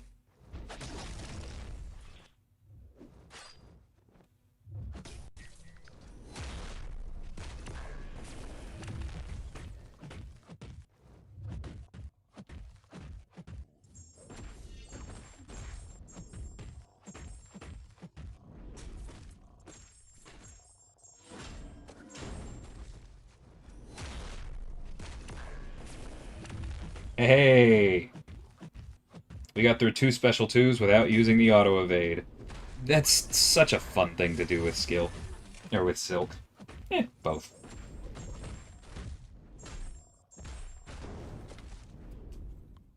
I did die to Arcus with Absorbing Man once, but that was definitely not a hard counter because he doesn't really stop the power gain and it was on the Aggression Prowess node. And I forgot to throw my Invuln on and the special 3 just deleted me. Actually, I died with a hard counter fight today, but yeah, you'll see the war vid. I don't want to think about it too much. It's going to ruin my mood.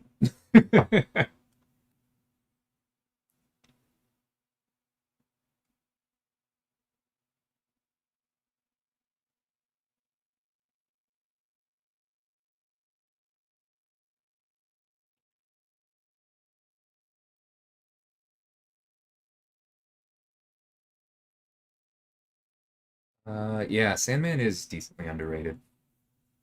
Hopefully we'll be able to take a look at the proposed updates soon. Hey, Gara, how's it going?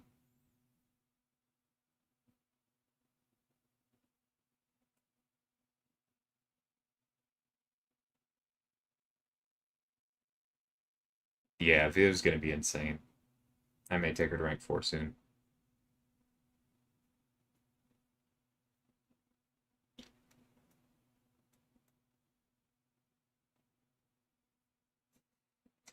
Thanks, Mike. We all consult with each other, right? My characters are successes, and I do think they've been successes. I'm not trying to overstate, but my characters are successes as much because of my colleagues as anything else, right?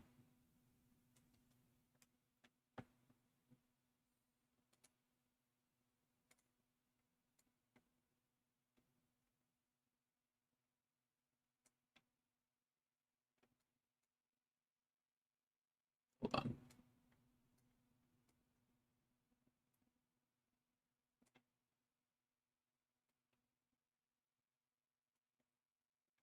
We haven't looked at the Morbius deep dive, and I'm starting to get tired of this quest.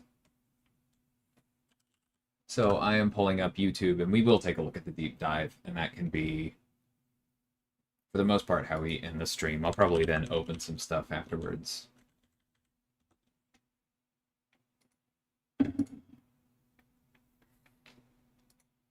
You probably heard that.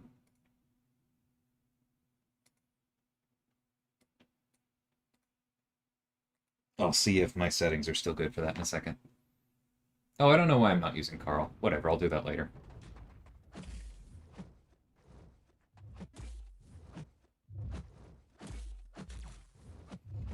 I tried playing from OBS again. Don't do that. It's very dumb.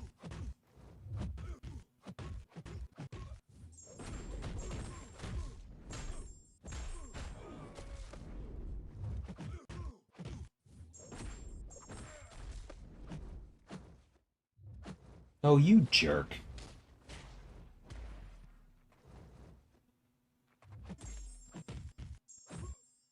Whoops.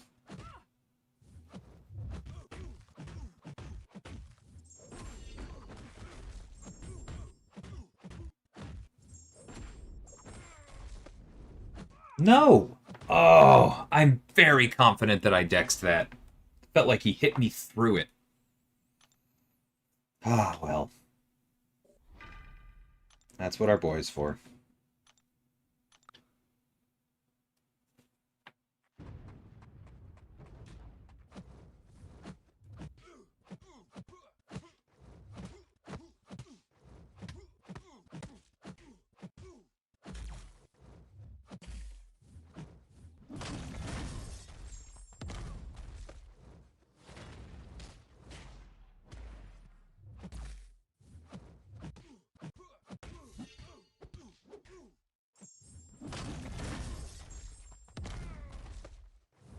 Whoa!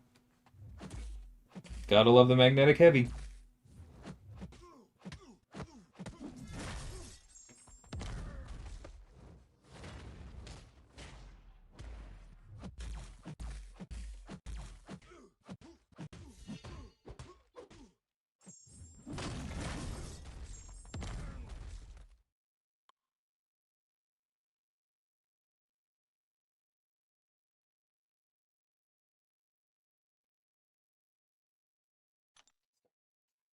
That's no way. Yeah, I know. Shocking, right? This is just the most riveting content in all of MCOC.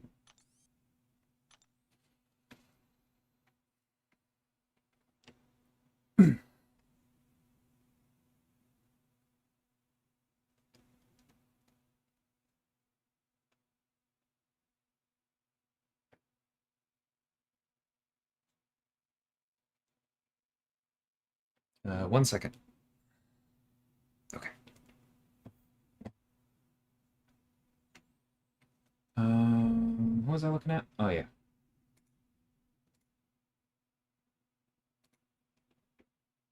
I pull this up, That is pretty close to correct. Oops, sorry.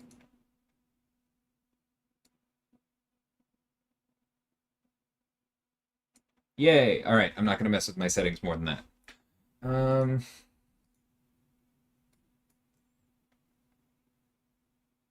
Let's see how this sounds. Yeah, Magnus, I've heard Karate Mike talk about that. I think that was mostly his choice. And I'm not saying that to blame him, but basically, like, synergies are a lot of work. It's a lot of extra fights outside the normal flow of the deep dive to get all of that footage and go through them.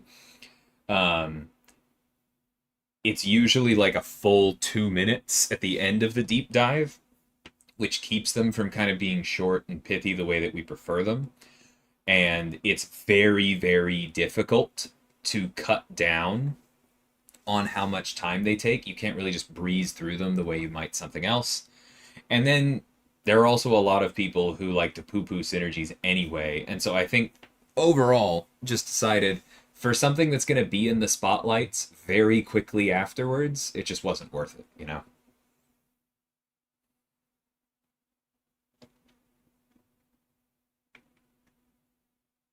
But yeah, let's go into this. Let's see how loud it is. What is going on, Summoners? We're back here today with another Champion Deep Dive. Today, we're talking about Morbius. So, sit back and relax, because it's Morbin time.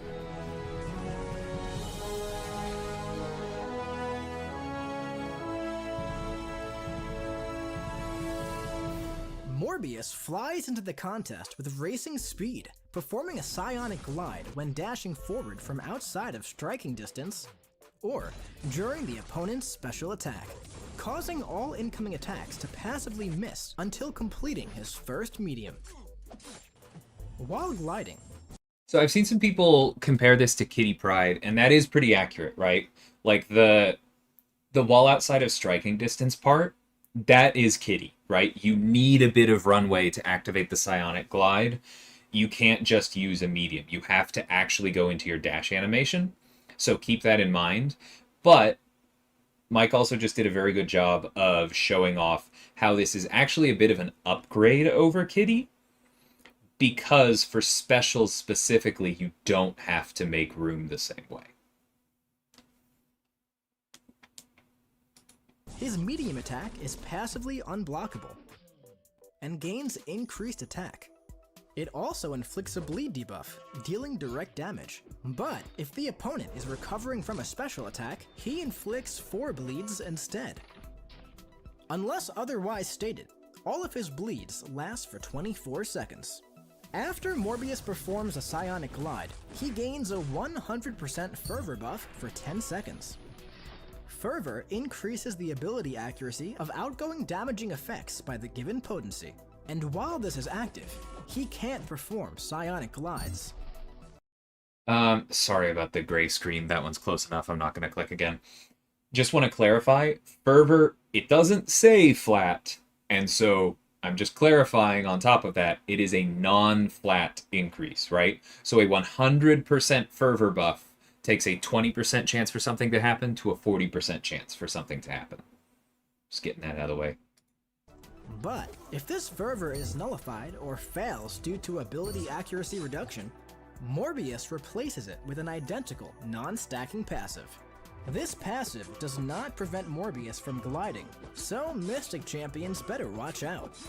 Now, all of his basic attacks have a 20% chance to inflict a bleed debuff, and each damaging debuff on the opponent lowers their regen rate by 10% and ability power rate by 5%. This maxes out at 10 debuffs. Also, Morbius doesn't benefit from the normal effects of the Despair Mastery. Instead, while the opponent is suffering from at least one damaging debuff, he lowers their regen and ability power rate by an additional 5, 10, or 15% based on the rank invested. Additionally, yeah, very powerful ability there. Shouldn't go too insane. You're not going to be reversing ability power with this. you are going to be reversing healing with it once you have enough up, which is the point. But yeah, very cool ability there. I will say, John says, stays in that phase until his medium connects. It's been a while since I've tried it myself, but my memory of it on defense is that if you dex it, it's more until the medium animation finishes than until it connects, and so he does go out of it. We'll see. Why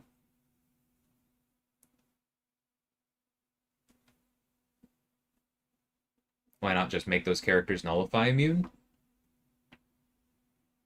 Because this is actually, like, better for that, Joy. Like, nullify immune brings with it quite a bit of extra utility. And honestly, we do have,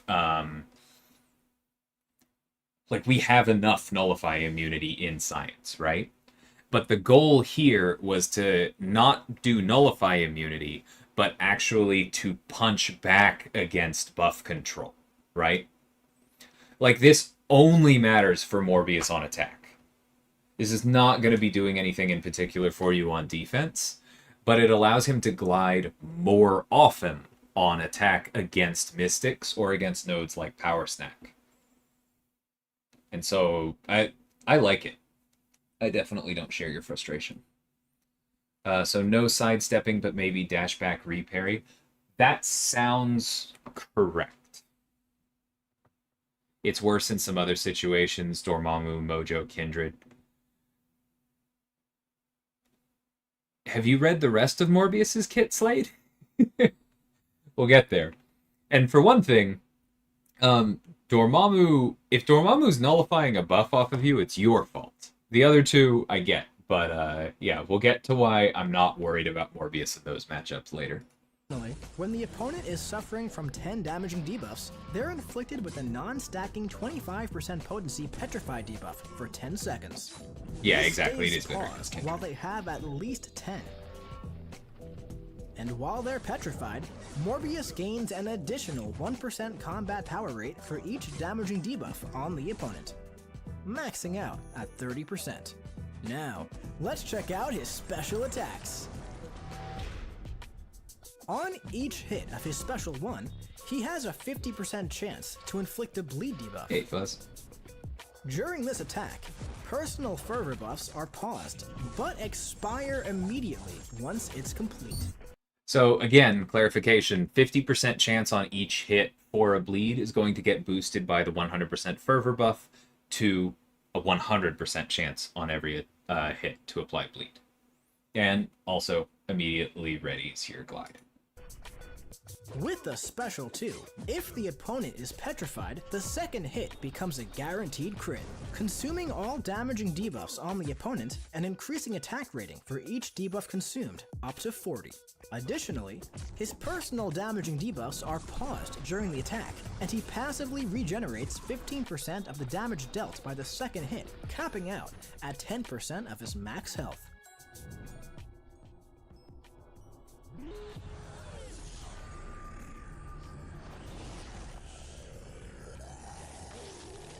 The Special 3.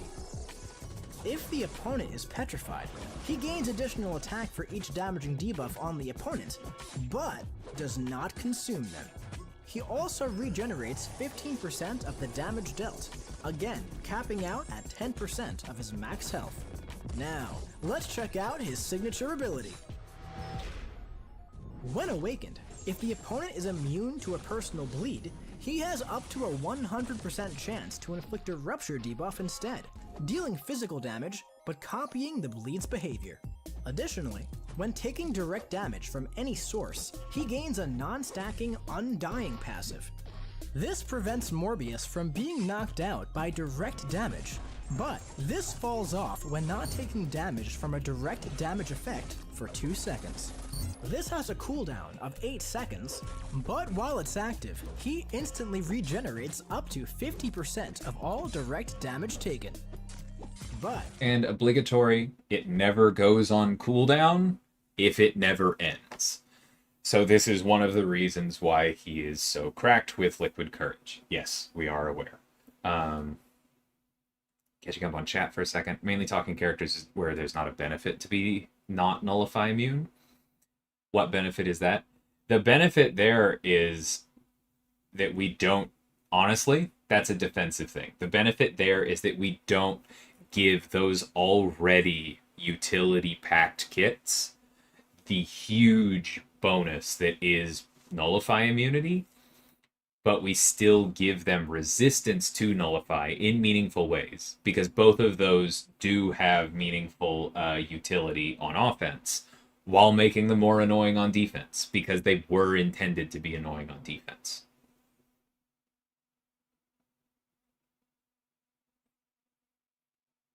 Yeah, it's been very funny to see people who passed on Morbius because they thought he would be bad get sad. Makes me happy.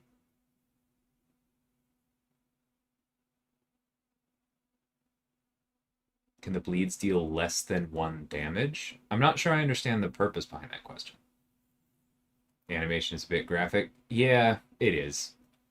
Fits the vampire. Not necessarily my favorite thing, but I know a lot of people are loving it.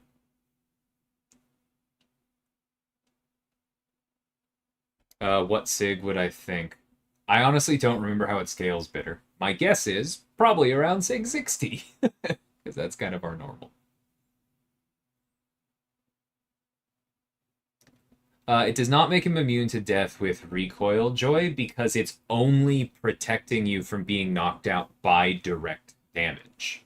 And since nobody has direct damage on their basics, all somebody has to do is tap your block and you're done. Yeah, KT is correct in that.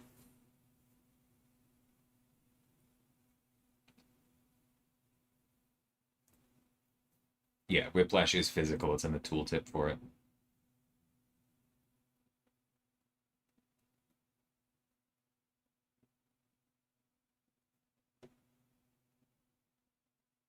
How does it interact with Power Stings? Power Stings, I believe, do direct damage. So Pig is going to be able to kill Morbius. It's just that the Power Stings aren't going to be what does the killing, right? You're going to have to take him to 0 and then tap him. Against skill champions. Yeah. I will say it's a very powerful ability.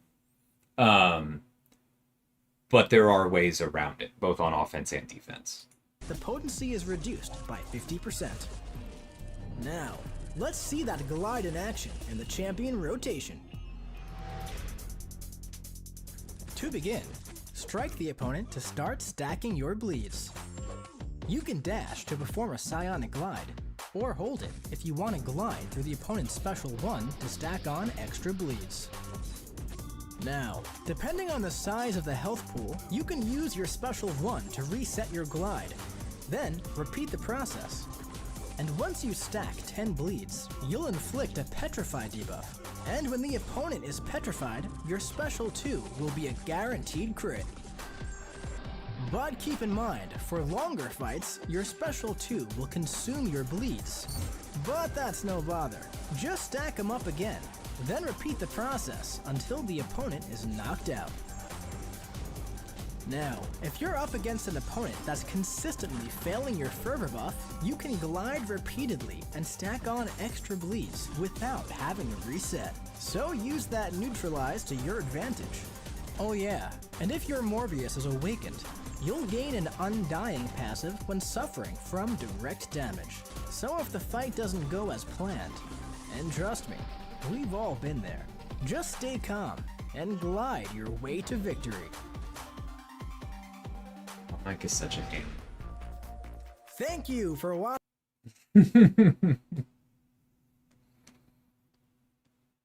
Just curious if a bleed ticks always round up. On screen, yes, it will always be a whole number. Whether that means it's always calculated as a whole number behind the screen, I actually don't know.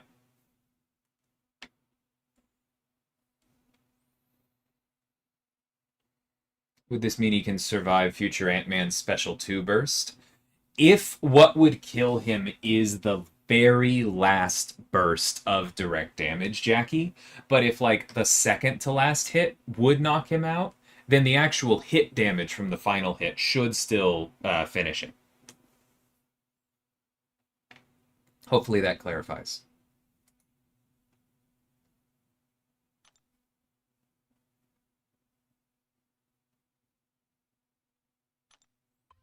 Yeah, that's correct, Dante. That is how Kindred works. Did we test Morb with more bleed damage like Sunspot? He just, like, it doesn't need it, right? Morbius is a science champion. It didn't really make sense for the primary source of his damage to be bleeds, but he's also, you know, the living vampire, so it made a lot of sense for him to get better when the opponent is bleeding. That's what we were trying to lean into there. Yeah, Gwenpool's plot armor is an interesting comparison for sure.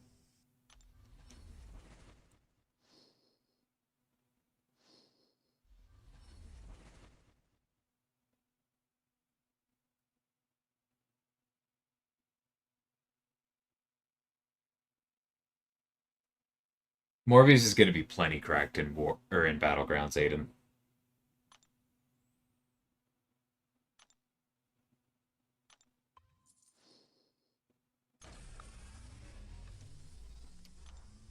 I don't know if that's a First Awakening, and I don't remember who that one is on. Let's go take a look.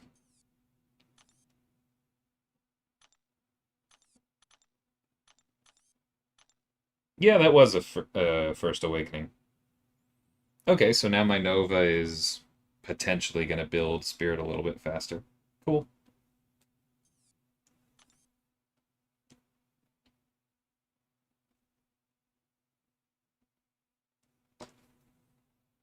Whoops, not what I meant to hit.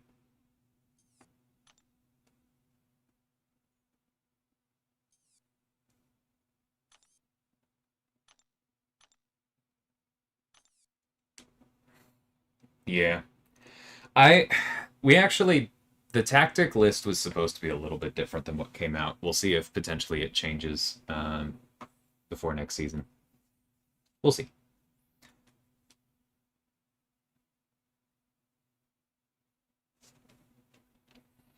Hmm. I suppose if your point is that if you're using Undying, you're probably in trouble in Battlegrounds, I guess what you mean. But keep in mind the regen is still powerful even if you're not dead, right?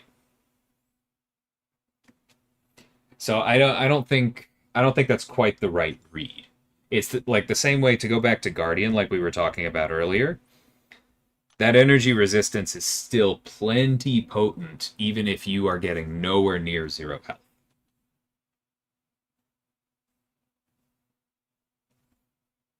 I do think Morbius is going to be quite good in Battlegrounds. You're not going to get the direct damage resistance with an unduped one, but you're going to have all of the damage. For those of us who run Max Despair, which should be most of you, I'm pointing at my screen. For those of us who run Max Despair, there's going to be quite a bit of healing, control, some light reversal. There's going to be ability power control, lots of damage, Petrify to turn off Doom. He's absolutely going to be useful. He's not necessarily going to be the single best counter to a lot of the top mystics, but I think there's going to be enough flexibility that is very good.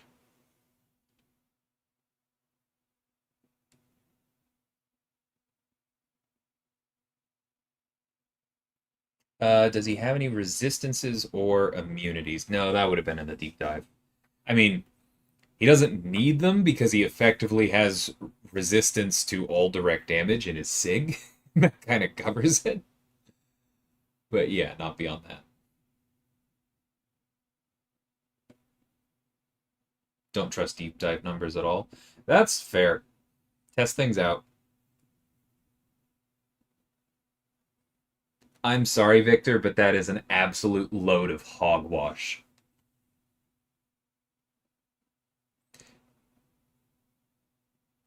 He's still a normal release champion, my dude. He's still coming out. He'll be in feature crystals further down the line, right? He's gonna be in the Titan crystal. He's going to rotate into the basic 7-star crystal. It is exactly the same as everyone else. And this one we made available to everyone for an incredibly low price. Like as much as you might pay for a single person going to dinner in some places. And your response is to flip that into a negative and be like, wow, I can't believe that Kabam is actually giving good value for a small amount of money. Come on.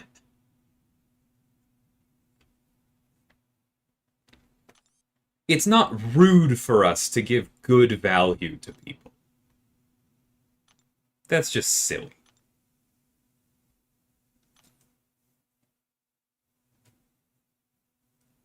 Yeah, he'll have an arena.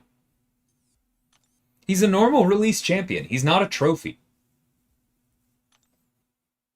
We just made him available on the cheap.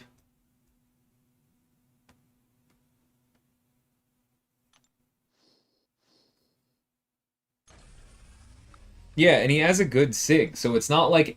I mean, there are going to be people who get the 7-star and then grind arena for the 6-star and max them out. And they're not going to be stupid.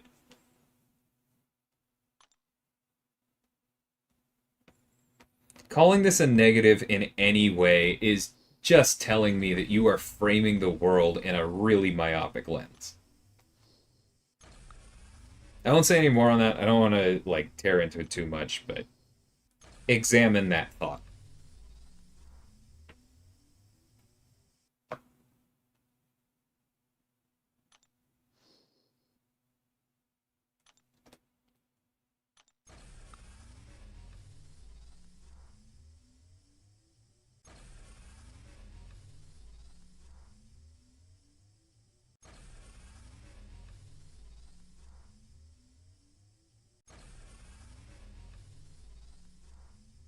I don't think I'm actually missing much by not having him. Cool. Hopefully you get him later and enjoy him, right? Like, that's... The game is large enough. No one character should be make or break, right? But this one was available to a lot.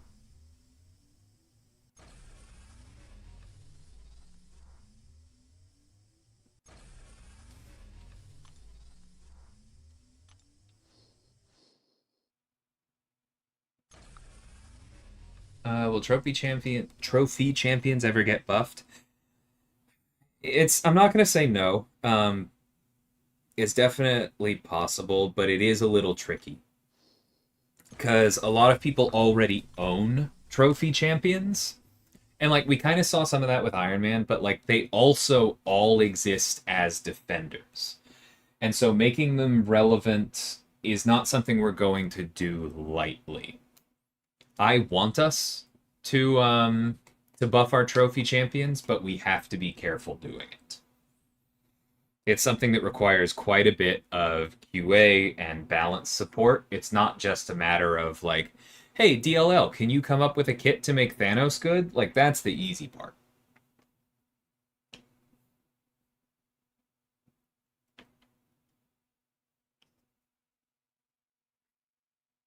Yeah, a lot of people have auto open. I think we're rolling it out. I thought other people should have it. I swear Kabam have said they deliberately don't want trophy champs to be amazing. There are definitely people at Kabam who feel very strongly in that direction. I am not among them. Will OG Thor ever get a buff? OG Thor does not need a buff. OG Thor is cracked in half.